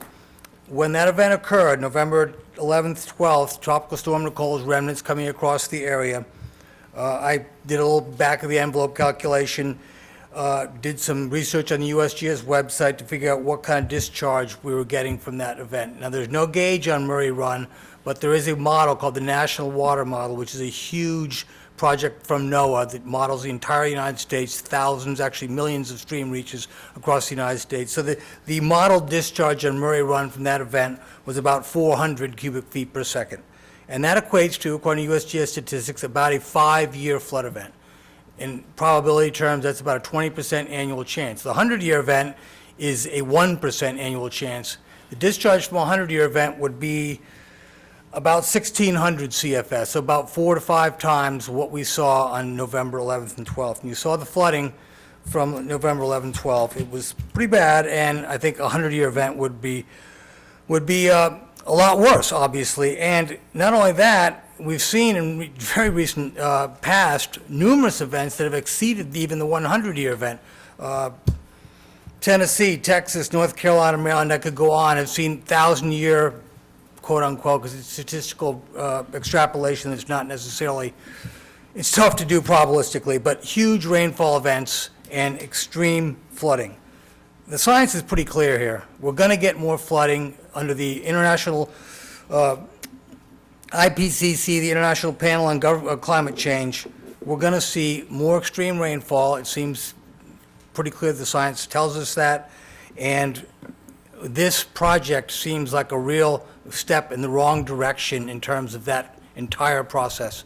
So I just believe that we really ought to reconsider putting something in harm's way. And in addition, the flood threat, the rapidity of flooding of runoff in that basin is going to make a threat to property and life as well. So, thank you for your time.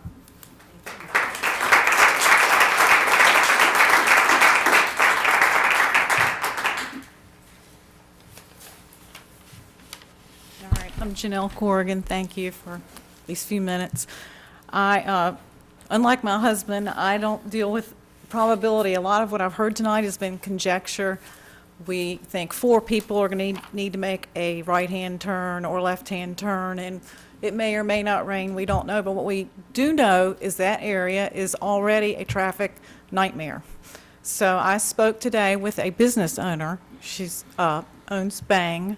It's one of the three buildings there where Brandon intersects, well, Brambleton intersects with Brandon. And she has a mirror up so that she can sit at her cubicle with her doing her hair, and she watches traffic accidents. So every 6 weeks, I go and hear about how she sees a traffic accident at that intersection. And what happens to her is her parking lot, that's a big parking lot, those 3 buildings there. It becomes a thoroughfare, and it's a cut-through already for people who just don't want to sit at the stoplight. So she already has a traffic problem just in her little spot. And then we're going to add that maybe, the city is going to come up with a resolution for Main Street. We don't know when. I just feel like there's a lot of things that haven't been decided that you need to consider before you make a decision for William Fralin. Thank you.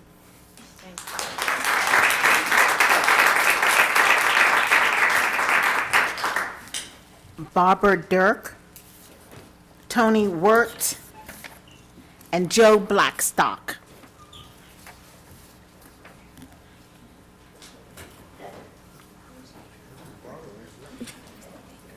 I don't see Miss Dirk here. So Tony Wirt.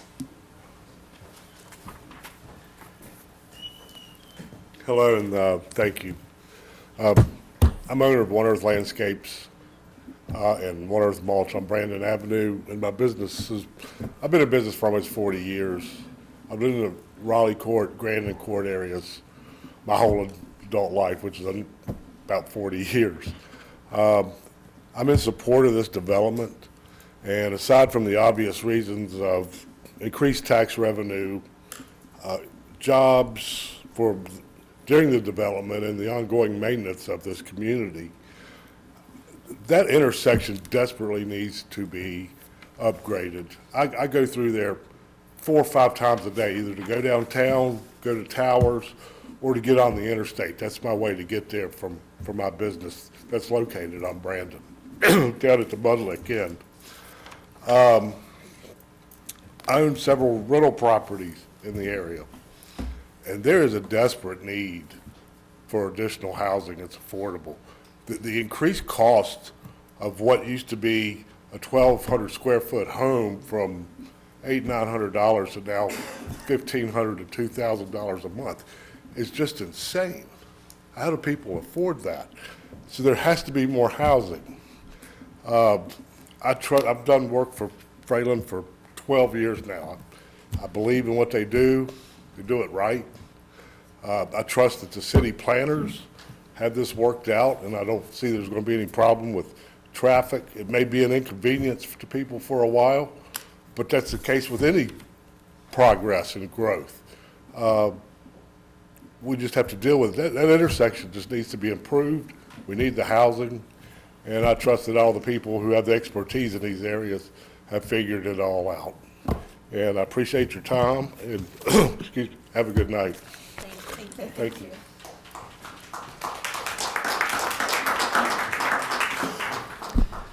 Hi, I'm Joe Blackstock. I live in the city.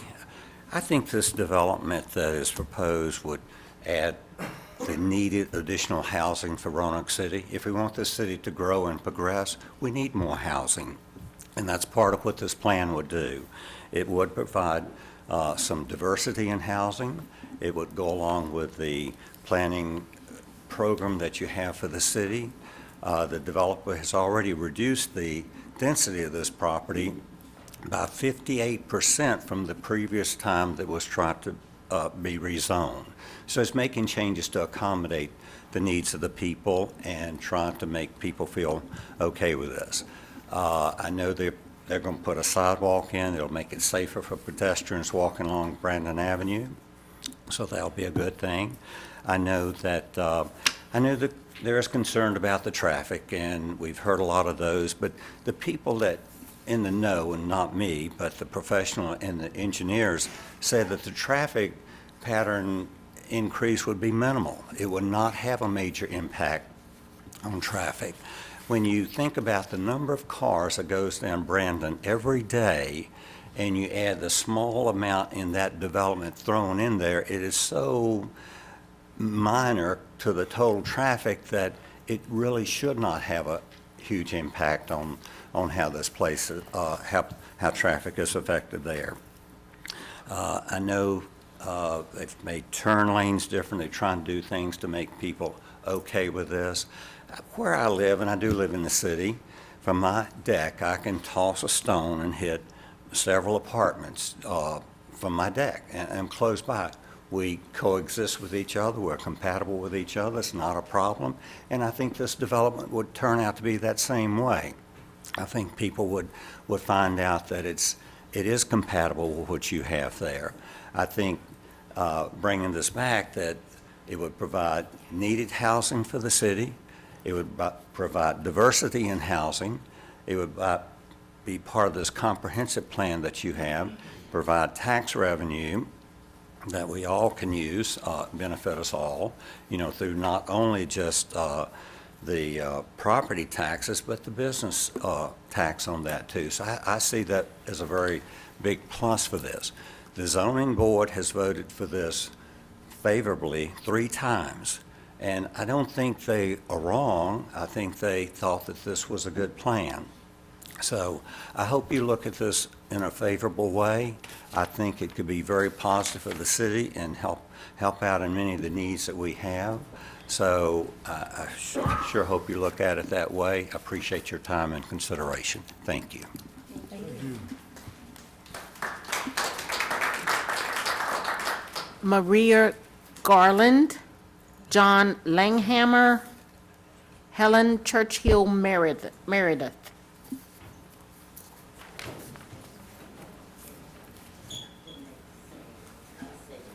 Maria Garland. Okay. John Langhammer.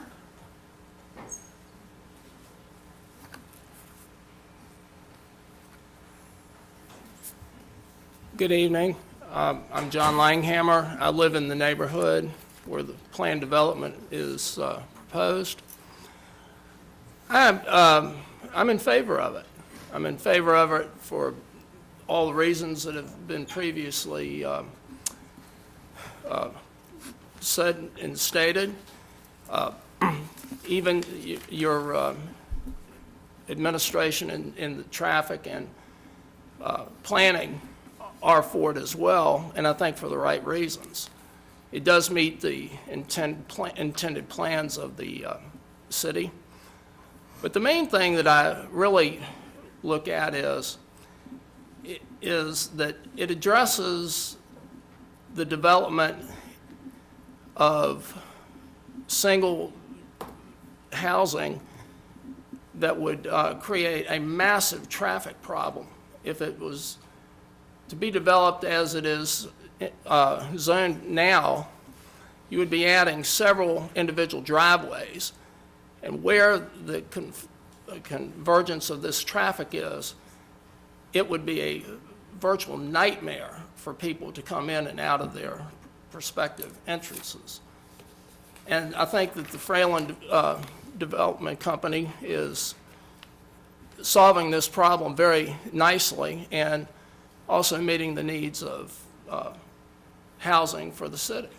I mean, it's just that plain and simple to me. And I appreciate what everybody else's concerns are, but I think that Balzer has addressed the flooding very amply. Thank you.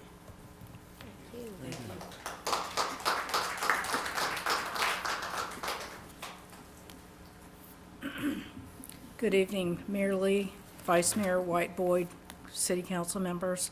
Helen Churchill, Molly Meredith, 2111 Westover Avenue Southwest. I've come here to oppose the rezoning. I'm not going to give you a list of facts and figures and reasons. I think John Garland pretty sums it up very well. I do want to hit on a couple of highlights. I cut through the neighborhood to get to Sherwood to come out to Brandon twice a day, sometimes 3 or 4 times a day. I work up at Towers. In the morning, I know when the light turns green when I'm coming down that hill past Main is to wait about 5 seconds because people normally come barreling down Main Street or up Brandon to run a red light. So I know I don't want to get T-boned. And in the afternoon, leaving Towers, there is always a backup past Wheeler's Dry Cleaning up the hill. And when you're trying to take a left off of 23rd Street to head up back towards Main Street, there's already a line of cars that you can barely get out of 23rd Street. And they're always rear-end vehicle accidents. So that's one thing. The other thing is clearly it's become very known that Roanoke has an affordable housing situation. I do not believe that this parcel of land is the answer.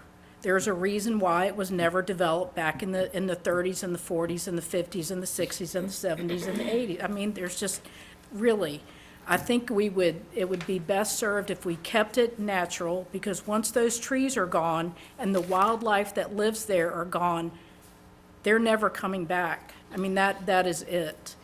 You've got all the increased flooding and traffic. So again, I implore you to look at all of the comments and all the facts and figures yourself and make the best decision you can for the city of Roanoke. And let's try to come up with another solution for the affordable housing crisis that we're experiencing in Roanoke, because this is not the solution. And think of your legacy as you make your vote tonight, because you will be responsible for whatever happens. So anyway, I want to thank you for all your service, and thanks again for listening. Thank you.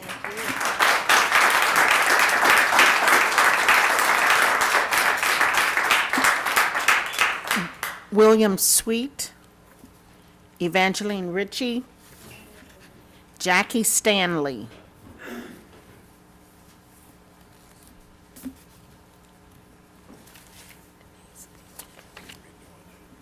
Good evening again. A lot said about affordable housing in this meeting. There's a lot of definitions for affordable housing. You need to understand that. This proposal no way meets the needs of someone that needs affordable housing. We're talking about people make $1,200, $1,300, $1,400, $1,500 a month, need affordable housing. They aren't going to be able to afford this. I say my name's William Sweet. I live on Lakewood Drive. I want to address the Roanoke City 2040 plan, and specifically section natural assets, waterways, and tree canopy. It consists of 5 pages and a single space, all kinds of bullet points, and you'd have to give me an afternoon to address how this development is not compatible with most of those points. I've taken about 5 points for tonight. Number 1, people will live and prosper in harmony with nature, page 10. Roanoke recognizes the need for more thoughtful land development, page 11. Policies for growth focus on compact development that takes into account surrounding neighborhood patterns and nearby natural assets. My response: as you drive east on Brandon Avenue from Brambleton Avenue to Tower Shopping Center, there are single-family homes on large lots, each abutting Murray Run. On the west side of Brandon Avenue are also single-family homes. Behind these homes is a neighborhood of single buildings, duplexes, each on a medium-sized yards. The proposed development is surrounded by single-family homes in the Raleigh Court, Wasena, Oak Hill, and Lakewood neighborhoods. There is no existing compact high-density development similar to proposal in that area. The plan has minimal front yards from Brandon Avenue, minimal spacing between buildings B, C, and D, and somewhat more spacing between A and B. Such a setting is one continuous line of structures unlike the surrounding neighborhoods. It simply does not fit with the pattern of surrounding neighborhoods. Next, I want to talk about the water resource management. Flooding is exacerbated by increasing impervious surfaces like parking lots. Impervious surfaces prevent absorption of rainfall, causing runoff to concentrate much faster, drainage systems and natural water courses leading to higher peak flows and flooding. That's on page 57. Maintain existing riparian buffers and create new ones. That's on page 58. My response is riparian areas and floodplains, well, I've got a long way to go.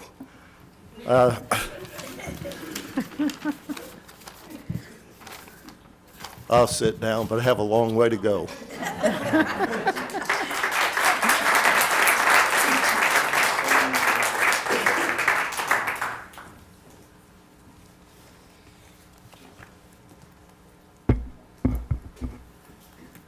Good evening, Mayor Lee, Vice Mayor White Boyd, and members of City Council. My name is Evangeline Rich, and I'm the Vice President of Housing for the City of Roanoke Redevelopment and Housing Authority. I am here today to advocate for the need of additional affordable housing in the City of Roanoke. In 2022, we reopened our wait list for the Housing Choice Voucher Program, and we received well over 4,500 applicants. In 2019, when we opened the Housing Choice Voucher waitlist, we received about 2,500 applicants. There is an additional 2,000 plus families that applied for housing within a 3-year time span. We receive communication from individuals daily, almost hourly, who are in need of affordable housing, and some of this is based on circumstances that are beyond their control. But unfortunately, for the last several years, the number of affordable housing units in the city has remained the same. So I ask you today, how do we accommodate for the well over 2,000 to 3,000 families that are in desperate need for affordable housing, fighting for the same number of units that are out there? If we don't take the necessary actions and steps immediately, it will be a crippling effect across the city.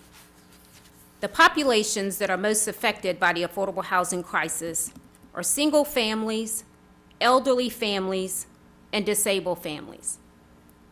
We receive constant calls from individuals on a fixed income receiving rental increases of $300 to $400 per month or more when they receive income of $800 to $900 per month.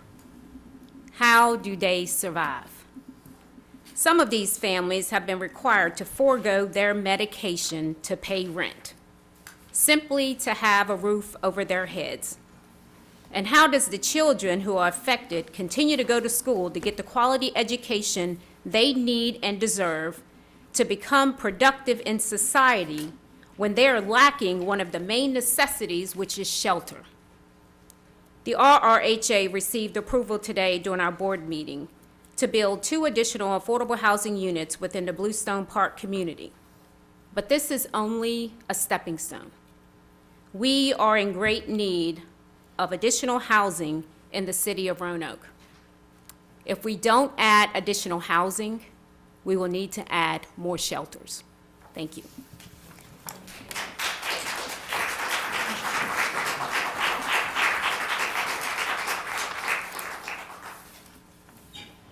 Jackie Stanley.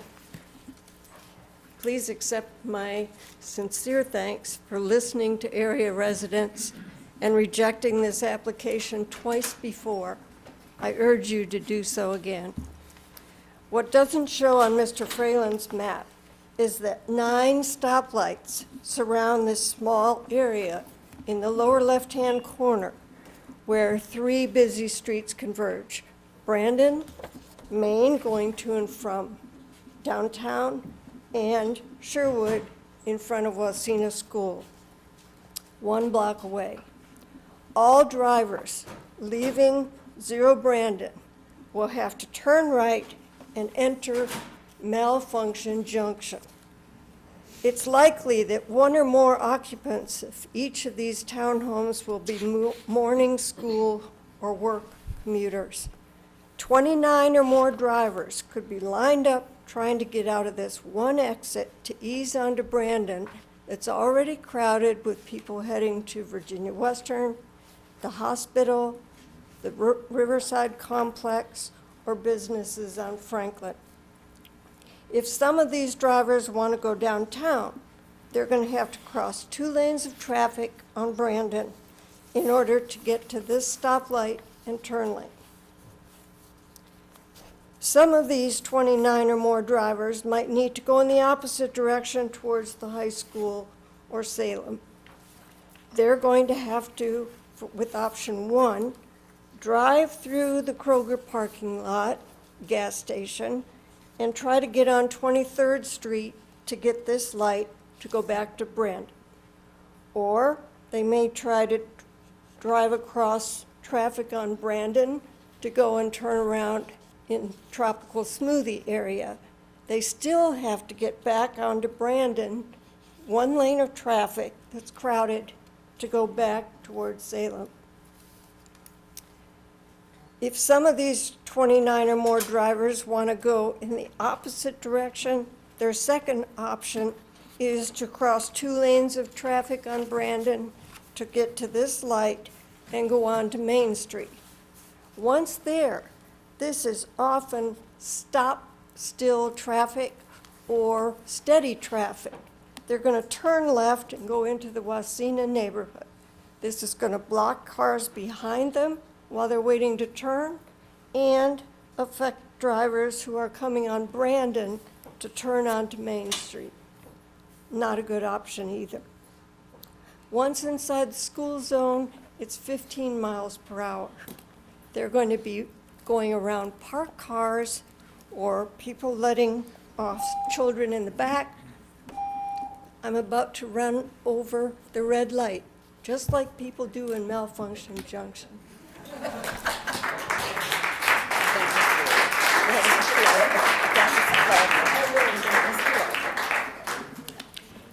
Kathy Greenberg, Joshua Ditz, and Reverend Amy Hodge.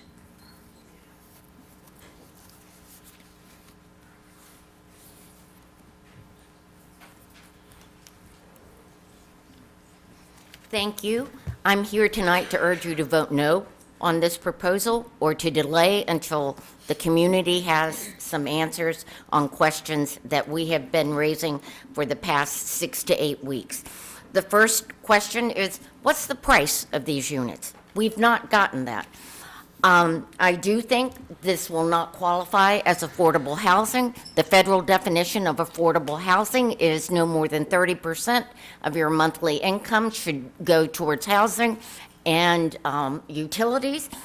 The annual household income in Roanoke is $45,000. That means no more than $1,125 can be spent during the month for your housing and utilities. It would cost $72,000 annual income required to afford. My neighbor's house that lives along Brandon Avenue.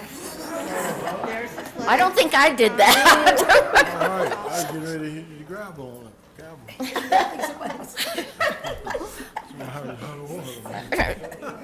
I'd like the time made up. I'm serious about that. Name it your time. Yes. One of the other questions is, what about the closing of Wasena Bridge and traffic? Was that taken into consideration? Wasena Bridge will close for 2 years. By right, we know that single-family houses can be built there. They do not have to have 13 driveways, as seen by the houses on Brambleton Avenue that come up to Overland Drive. There can be one entry in and one entry out with the driveway behind. And I shared that document with council the last time we were here discussing that. But I'd like to know if that has been considered. I'd like to know why there is not a 50-foot riparian buffer required. The developer is only planning for an average of 50 feet. And if you look at the riparian buffer length, it's 800 feet.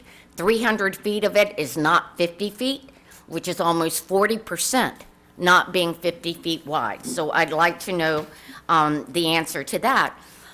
One of the other things that I read in the staff report was discussions between the developer and the city to address westbound egress, include a driveway connection to Brambleton Avenue, or reconfiguring the existing Brandon Avenue and Main Street intersection to incorporate the development's proposed easternmost driveway entrance. We don't know anything about that. We've not heard anything about Brambleton Avenue.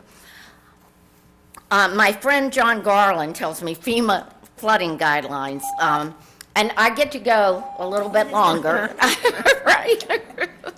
And I'll finish with this.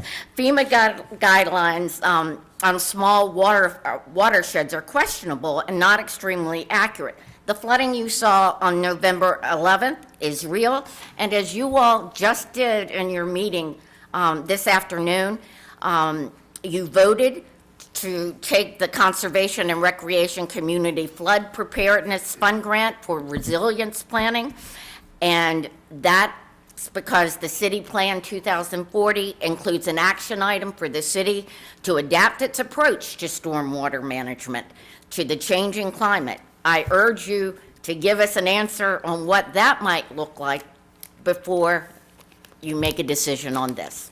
Thank you. I didn't go too far.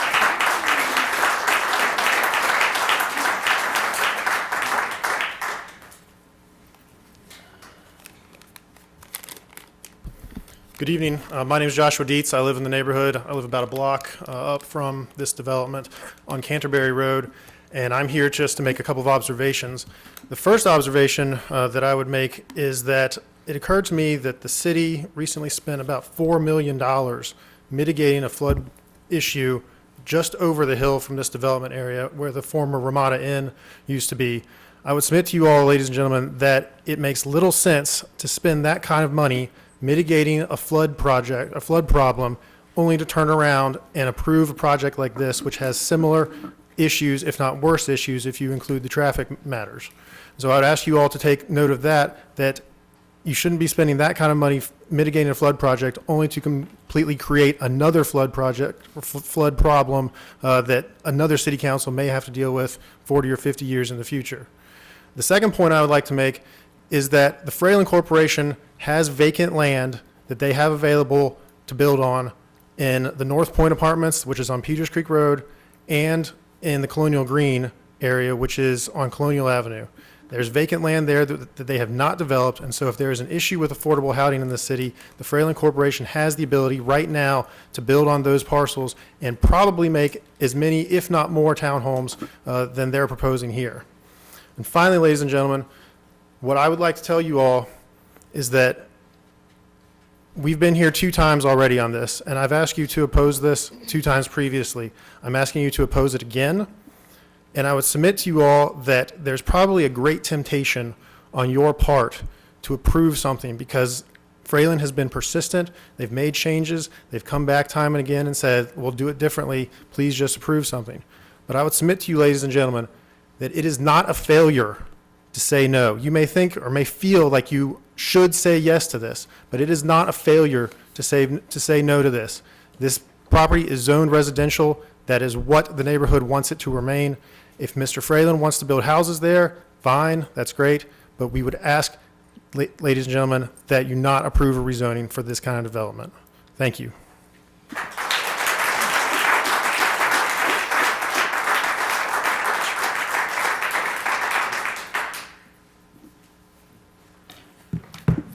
Good evening. Good evening. And thank you for the opportunity to speak. I have served as the pastor of Mount Zion AME Church for 16 years. I have worked with hospice and traveled all over this city. I've been an outreach coordinator for the health department. I've traveled in every area of the city. And not everyone, but a lot of people talk to me. I'm the pastor for the people, and people will talk to me whether they're rich, whether they're poor, whether they're male, or whether they're female. And one of the problems that I hear is that we can't find housing. It's just not poor people that can't find housing, it's others too. There are people, my children live in a different area and they're not poor, but they wouldn't have any housing here in Roanoke. So I'm asking that you consider having more housing for the people. There's not poor people, they need homes too, but all people. And if Roanoke is a star city, and I think it's a star city, and I think that you are stars on the panel, I see the stars, I would hope that you'd consider making sure that we have just not affordable housing, but housing, diversified housing for all people. Thank you. Thank you.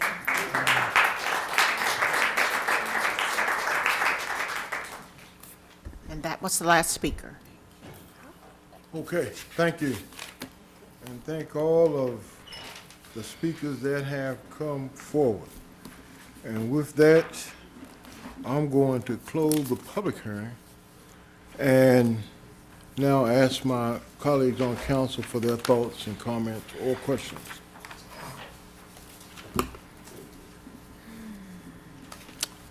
Is everybody, no questions, no comments? Let me, all right, let's go.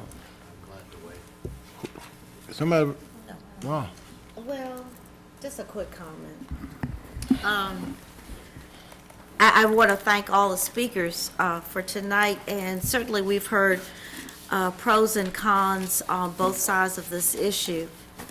And my comment is this: I want to issue a challenge and encourage all developers to take heed to what we've heard here tonight over and over again and again, that Roanoke is so much in need of affordable housing and versatility in housing.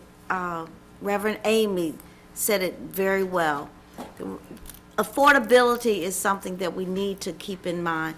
So I would challenge and encourage our developers to look at the existing housing that we already have in the city and consider rehabbing what we have in place. Because we cannot continue, we can't grow as a city if we can't house our people. Carilion is bringing in more and more jobs, and where are these folks going to live? So that's my comment, and I'll wait to hear the comments of the rest of my colleagues. Thank you. Mayor. All right, anyone else? Vice Mayor? Thank you, Mr. Mayor. I will just echo what my colleague has said. First of all, I want to thank everyone for coming down, whether you are for the development or you oppose it. I appreciate all the emails. I tried to respond to all of them. If I didn't, I apologize in advance for that. I also appreciate the work that our Planning Commission has done, and also the city staff. It takes time to weed through all of that data and research and come back with a finding so detailed as that. And I would like to thank Reverend Ziegler for making that point. We have heard a lot about affordable housing, affordable housing. Yes, we need affordable housing, but we need housing, period. We need luxury housing, we need housing. We just need housing. And just like Ms. Price said, I know we have a lot of young people coming in from Carilion, the new biomedical center, the cancer center that's coming. These people are already looking for housing, and we just don't have it here. So I don't want the community to think that we're focused primarily on affordable housing. It's just housing, period, to sum it up. And I appreciate the opportunity, Mr. Mayor. Thank you. Anyone else? Yeah, Mr. Mayor, thank you. I just want to offer a couple reflections. First of all, I want us to remember that we're talking about a section of land that was plotted originally for 46 individual lots back in 1927. It has not been, there's been nothing on it since 1974. Mr. Freyland's company purchased the land. It was for sale for, I don't know, decades. No one else seemed interested in it. So I do want to commend Mr. Freyland and his company for bringing forward several different visions for this. I think we've seen several iterations. We've seen a diversity of what affordable housing looks like.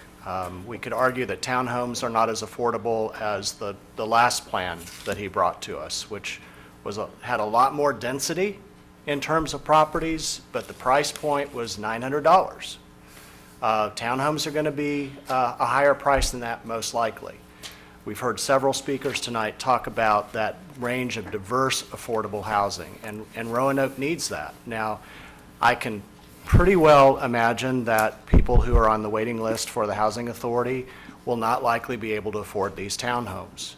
However, when you add more housing stock to a community, it frees up other housing stock in the community. Our city, as of yet, does not have a comprehensive plan on how to address the affordable housing crisis. We're working on that. That takes time. So those are just some reflections on where we are in affordable housing that I think we need to keep in mind. The intersection at Brandon and I think Ms. Stanley referred to it as Malfunction Junction. That's pretty creative. I call it a hot mess. But I'm glad to hear Ian speaking, because one of the questions that has been concerning me for some time, and I think other colleagues, is we have a comprehensive plan, and I think it's a really good plan. And I think there are a lot of guidelines within that plan that can be helpful in these sorts of processes. One of the things that I'm not sure we're clear about is do we have an overview of our city, where there is land that can be developed, where there are industrial parks that can be rehabilitated?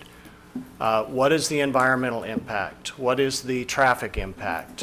What is the flood mitigation impact? Do we have an overview of those things so that the city, instead of just receiving proposals, which is fine because that's one lens through creativity, but does the city have a creative plan to say, these are what we envision for these places?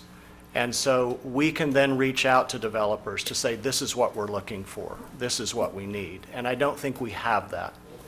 Now, that's a bigger plan.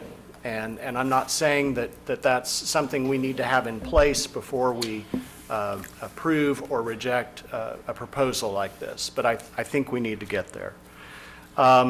I have thought all along with this land, I've asked Mr. Freyland this question, and I've asked citizens. I think sometimes when we have a large piece of land, it's important for us to look first, what are the assets of this land? What are the natural assets of this property that reflect its environment? And what our first question should be, what can we do to preserve the natural assets of this property? And then if we're going to build something on it, how can that complement what those natural assets are? I think this plan is much better than the previous two in terms of preserving some of the natural assets that are there. For me to support something like this, I would want to make sure that there were conditions in place to make sure that Murray Run is not only protected, but that any aquatic life in Murray Run can be preserved and actually made better.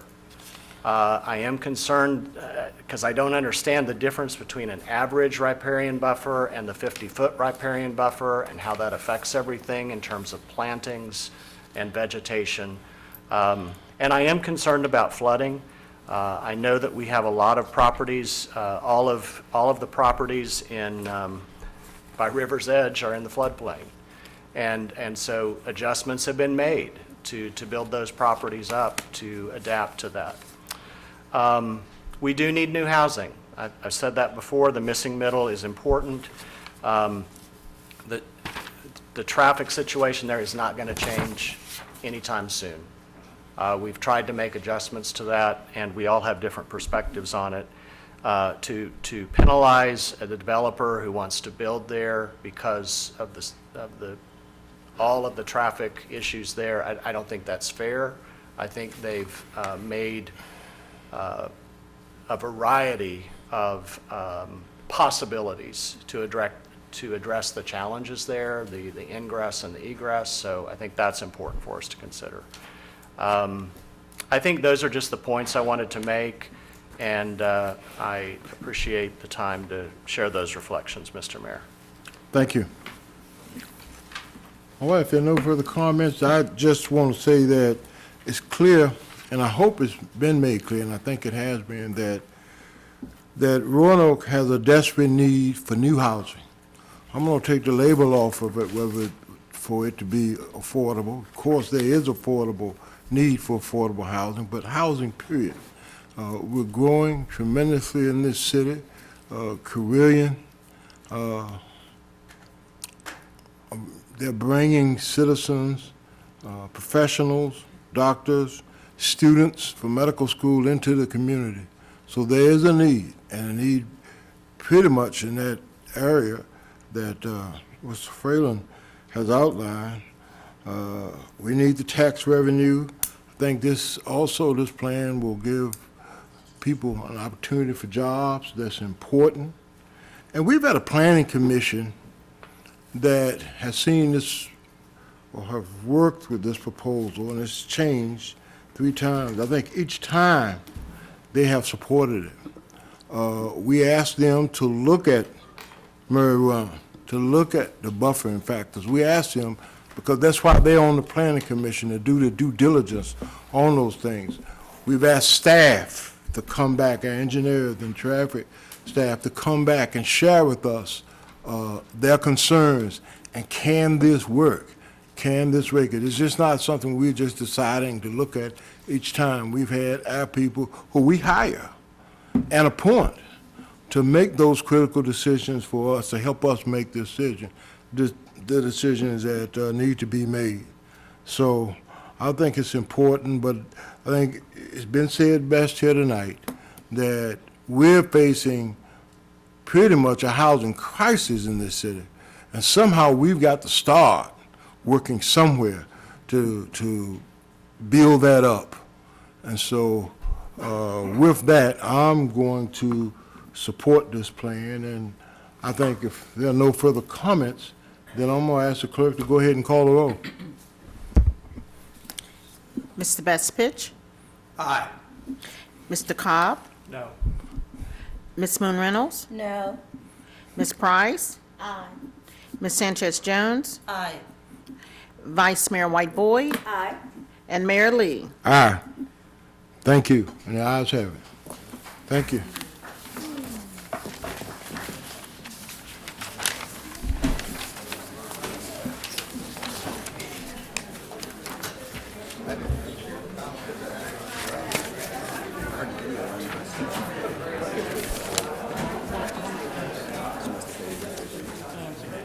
Tim, are we, I want to take a break for a few minutes, come back. Okay. We'll take an 8-minute break.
Here you say you had a walk-on item to add to the... We're going to go out there. Okay. Well, I know that some conversations are taking place about how to increase better handicap accessibility, not just on the streets, like accessibility. That's what restaurants and businesses and doors that you can't afford, like the gentleman that was here earlier that has the service fund. And so just having awareness of those sorts of things. So in public right of way, you're not required to put any interest in the parking area. You don't have to necessarily. Unlike in a parking lot or parking garage, those all have different requirements than public right of way. The best practice is one in each of them, right? So that when you get out, they're closest to those ADA ramps. So we kind of have to balance that at this point because we're also trying to look at this as our security. So I think it's a great opportunity to maybe come up with and where we see we have enough space where we want to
All right, thank you, Ms. Price.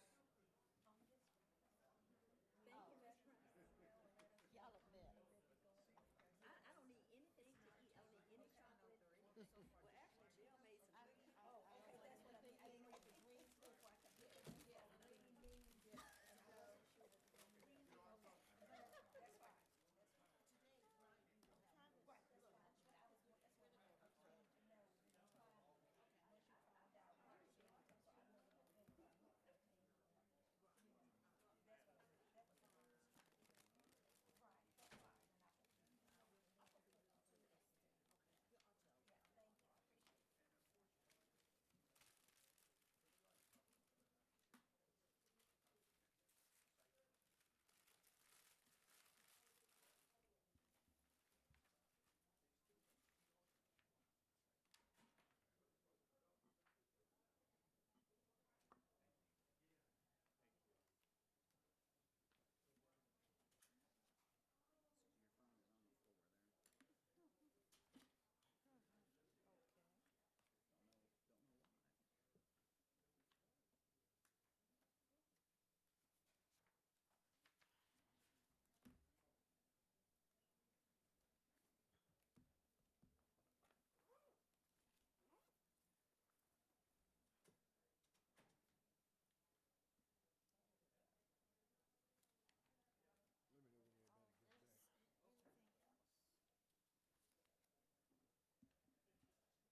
go, gang. There you go. Get back. Oh, okay.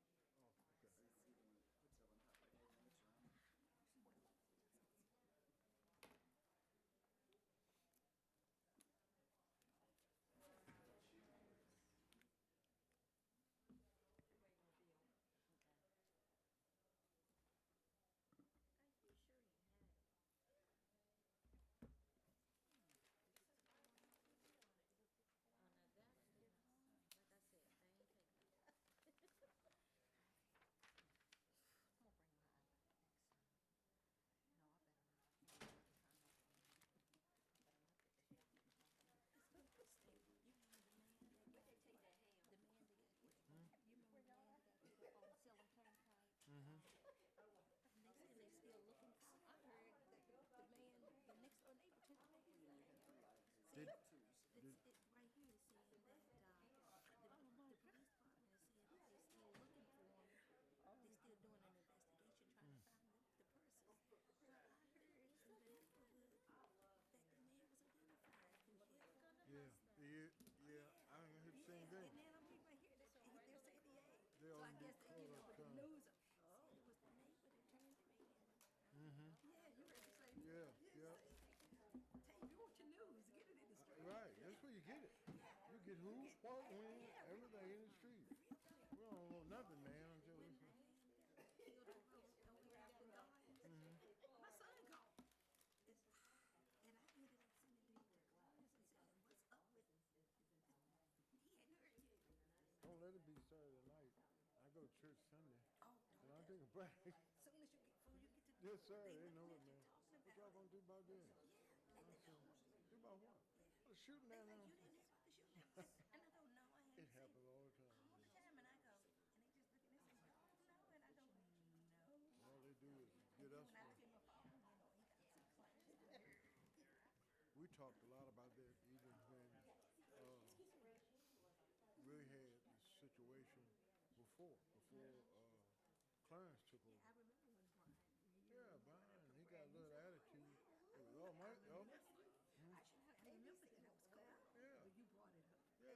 Yeah, and he's like, he's letting you know. We don't want where you want some more people. First of all, with him, we had to really get known, make it be known. He didn't tell you. You know. He says, what do you want to do as soon as you wake up? I'm supposed to, you know, he's like, yeah. Yep. I tell you, but that's something, man. But we still got to keep talking about that.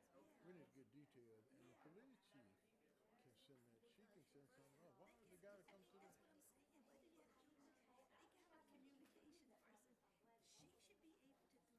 She should be granted Right, permission to and send talk to it. us. Because that's where he pulling some of the stuff he pulls. He came right out from the newsreel. There's always something to fixing it. The tweet, man. Oh. It's like, what was hard about it? I check the weather like every other hour. Had a bad accident on 10th Street, down at Forest Hill. I was on my way home. Today? No, this one was 3 days ago. This was Okay. 3 days, Saturday. Mhm. Saturday evening, it wasn't even, it was, what was it, no, Friday, it was dark, that's why I couldn't walk in the dark. And the big hole they put up, the big silver, oh my, hit that thing. And another one was across the street that I never saw in the news feed what really happened, but there was 2 ambulances, the fire trucks, and all that. Have you heard what happened there? But the cars were towed up, so I don't know what to do. I with injury down on 10th Street, going toward Winson Road. After you get past Green, right down from your daughter. It was right there from your daughter. The next block from Green. Man, they didn't tell me nothing Yeah, it's about a big that. silver, you know, when they put the light on, Yeah. they put the big silver on. Yeah. Hit it.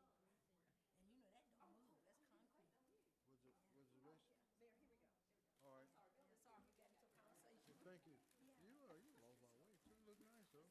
Kind of sick loss. Okay. I know. You're gonna get some calls now too. Everybody on you get on Medicare, they're gonna be calling you. I'm trying to figure it out. Like, why you calling me? All right.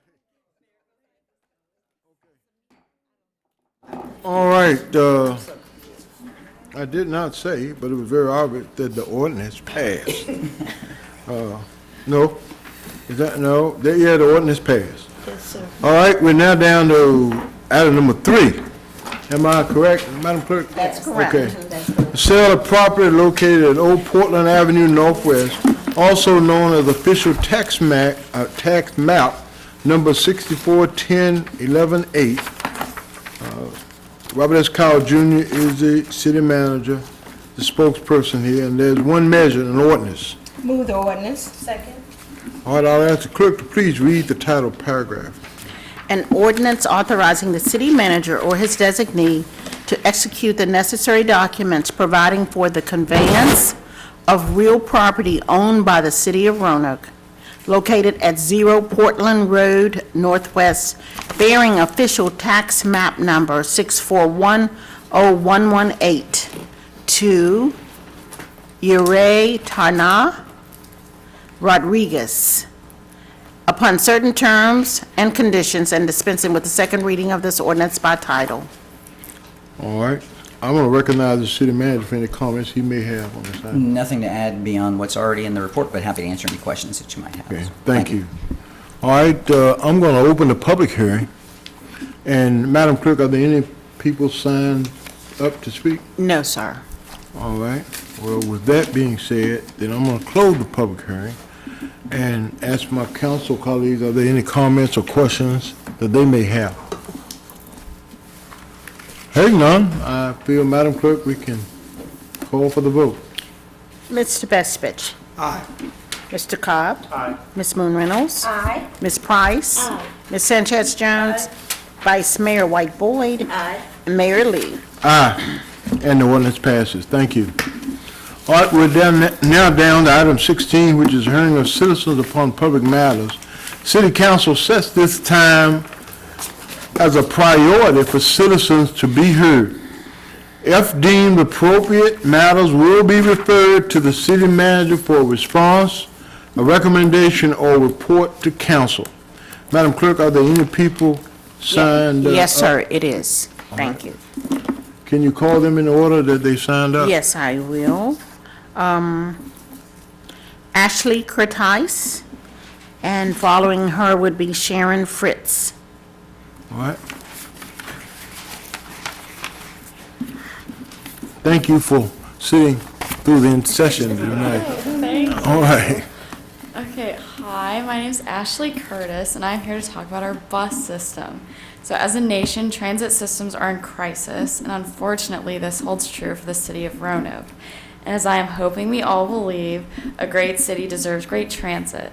And so how do we make our transit system great again? Well, the first area that needs to be addressed is bringing back a full staff. And in order to do this, wages for bus operators must be raised. Operating a bus is a physically and especially mentally demanding job. And since you guys work with the public, you know what I mean. When operators are being paid what they deserve and feel appreciated, they will be happy in their career. And a happy bus operator will mean a happy bus rider. And you know what else would make a happy bus rider? Peak service hours, meaning the buses would run every 30 minutes. And to do this, we need a full staff. And to get a full staff, operators need to be paid fairly. Peak service is mandatory for riders. People that utilize public transit are the backbone of society. They work in healthcare, childcare, education, retail, food, manufacturing, just to name a few. If these people cannot make it to their shift on time, we all feel the effects. Buses also need to run longer. This is just a reminder that we have been promised MetroFlex, but have yet to see progress on it. Evening hours are needed for people's jobs and personal lives. Sunday service is also critical for essential workers and things like church or grocery shopping. For many, Sunday is the only day a week that they do not work. And I know I have made many requests and demands, but I do have one more request. I ask you to make bus rides free on Transit Equity Day, which is Rosa Parks' birthday, February 4th. Thank you for listening to me speak, and remember, buses are for everyone. Thank you. Thank you. All right. We're going to refer that to the city manager for response, and he'll get back with you on that. Hi, my name is Sharon Fritz. I take the bus every week in Roanoke, and I also take Radar Bus. And this is because I do a lot of volunteer work in Roanoke, especially with food banks. And so we are bus riders of Roanoke. We support the bus drivers in their contract negotiations, and this negotiation has been going on for 5 months. That is way too long, and it is causing the bus drivers to feel very demoralized, and they are the ones who have our safety in their hands every day, and safe bus drivers make the roads safer for the drivers as well, not just the people that ride the bus. So I have been down at the picket line with the bus drivers every day for the last 3 weeks, and I have listened to the bus drivers about what they want. They want a few more dollars per hour, and they need more options about providing affordable health care options, insurance to their spouses and their family.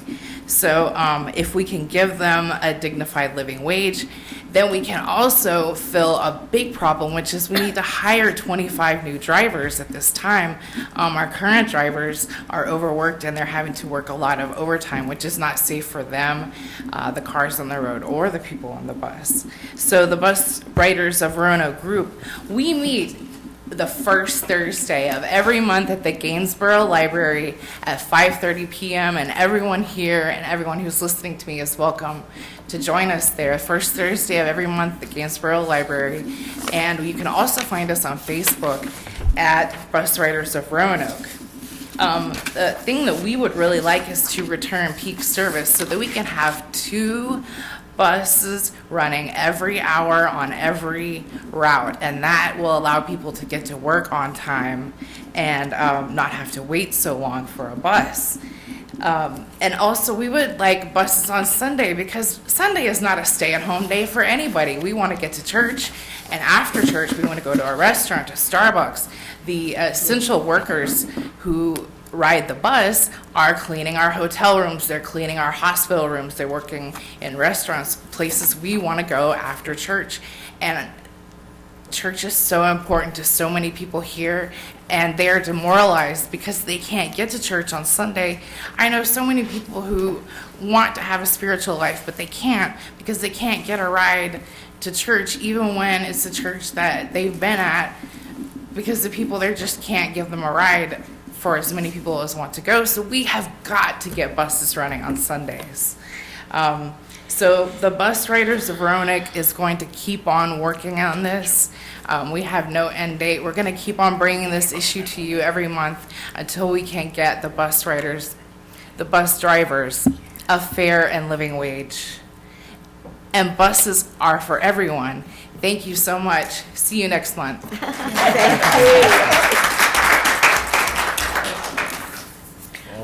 The next speakers, Shahid Omar and Rosemary St. John. Good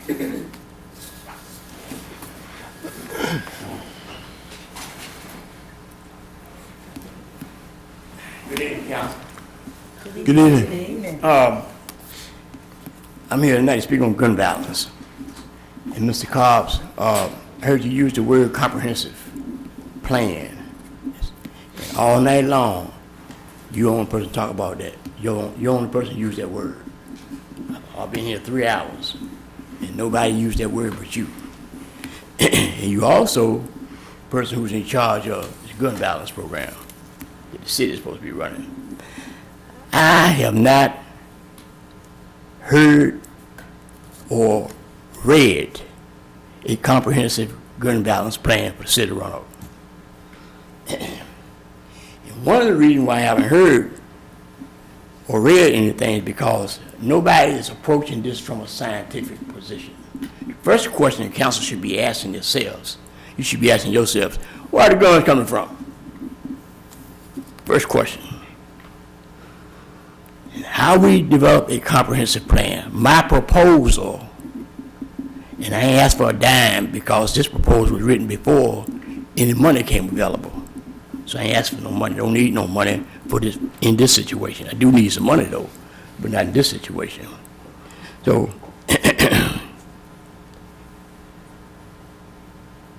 we need to hire some people from Virginia Tech, the students, or Dr. Regina Sharif, who's a PhD person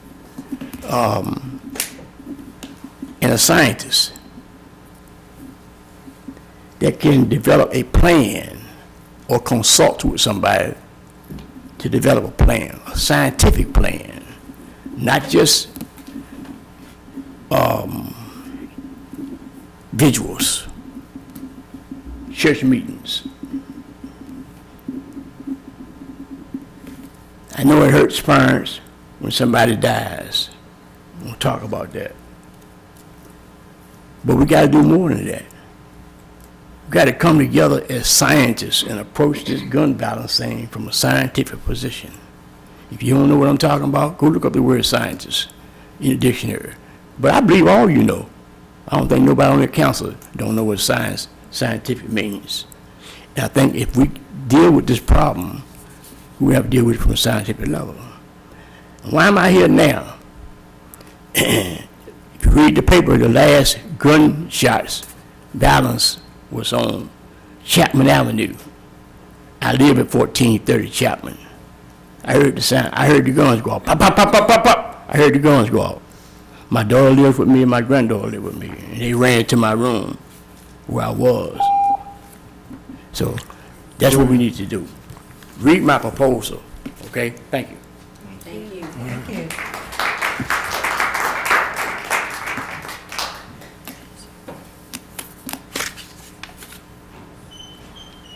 Mr. Omar, do you have copies of your proposal with you? I do have one, but I don't have one. I got one, but something's missing from it. And I'm gonna bring a copy down.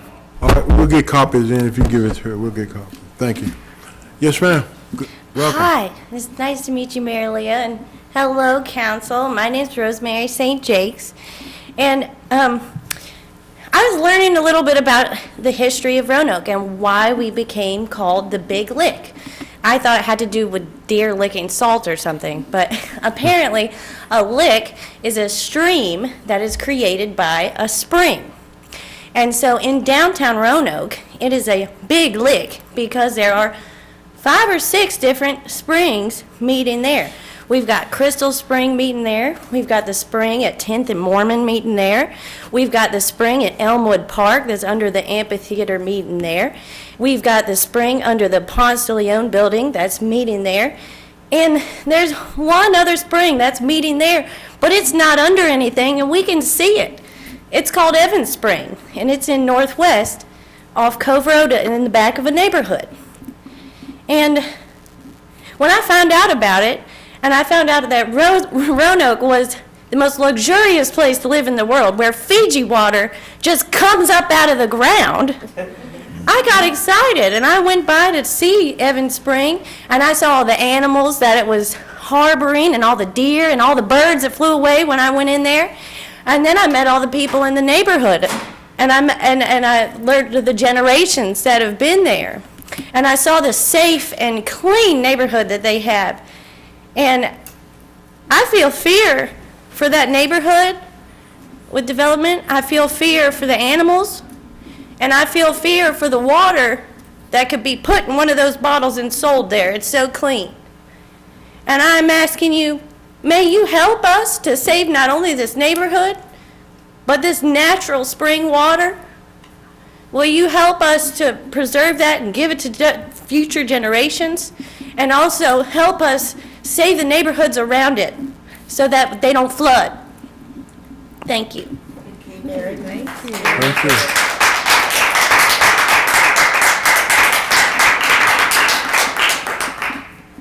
Thank you. Madam Clerk, does that conclude? That concludes all the speakers. Okay. Thank you all for your comments, and again, our city manager will take a look at that and get back with us on a response. All right, I want to wish everybody, all those that are here and those that are viewing us on RVTV, a very happy holiday season and a prosperous new year.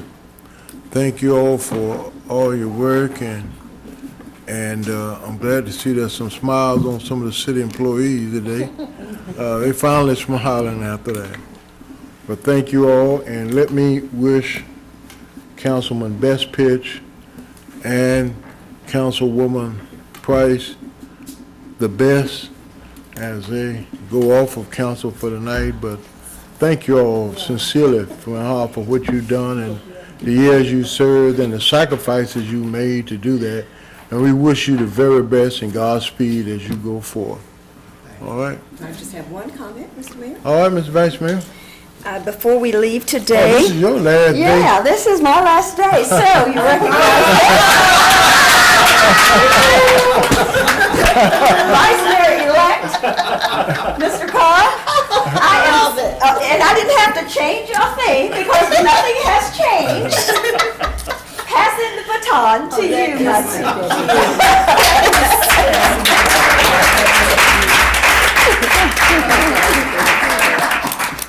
Angie, could you get a picture of that? Could you do that one more time? It's a little tattered, but I had to keep up with it for 2 years, so, and it's paper.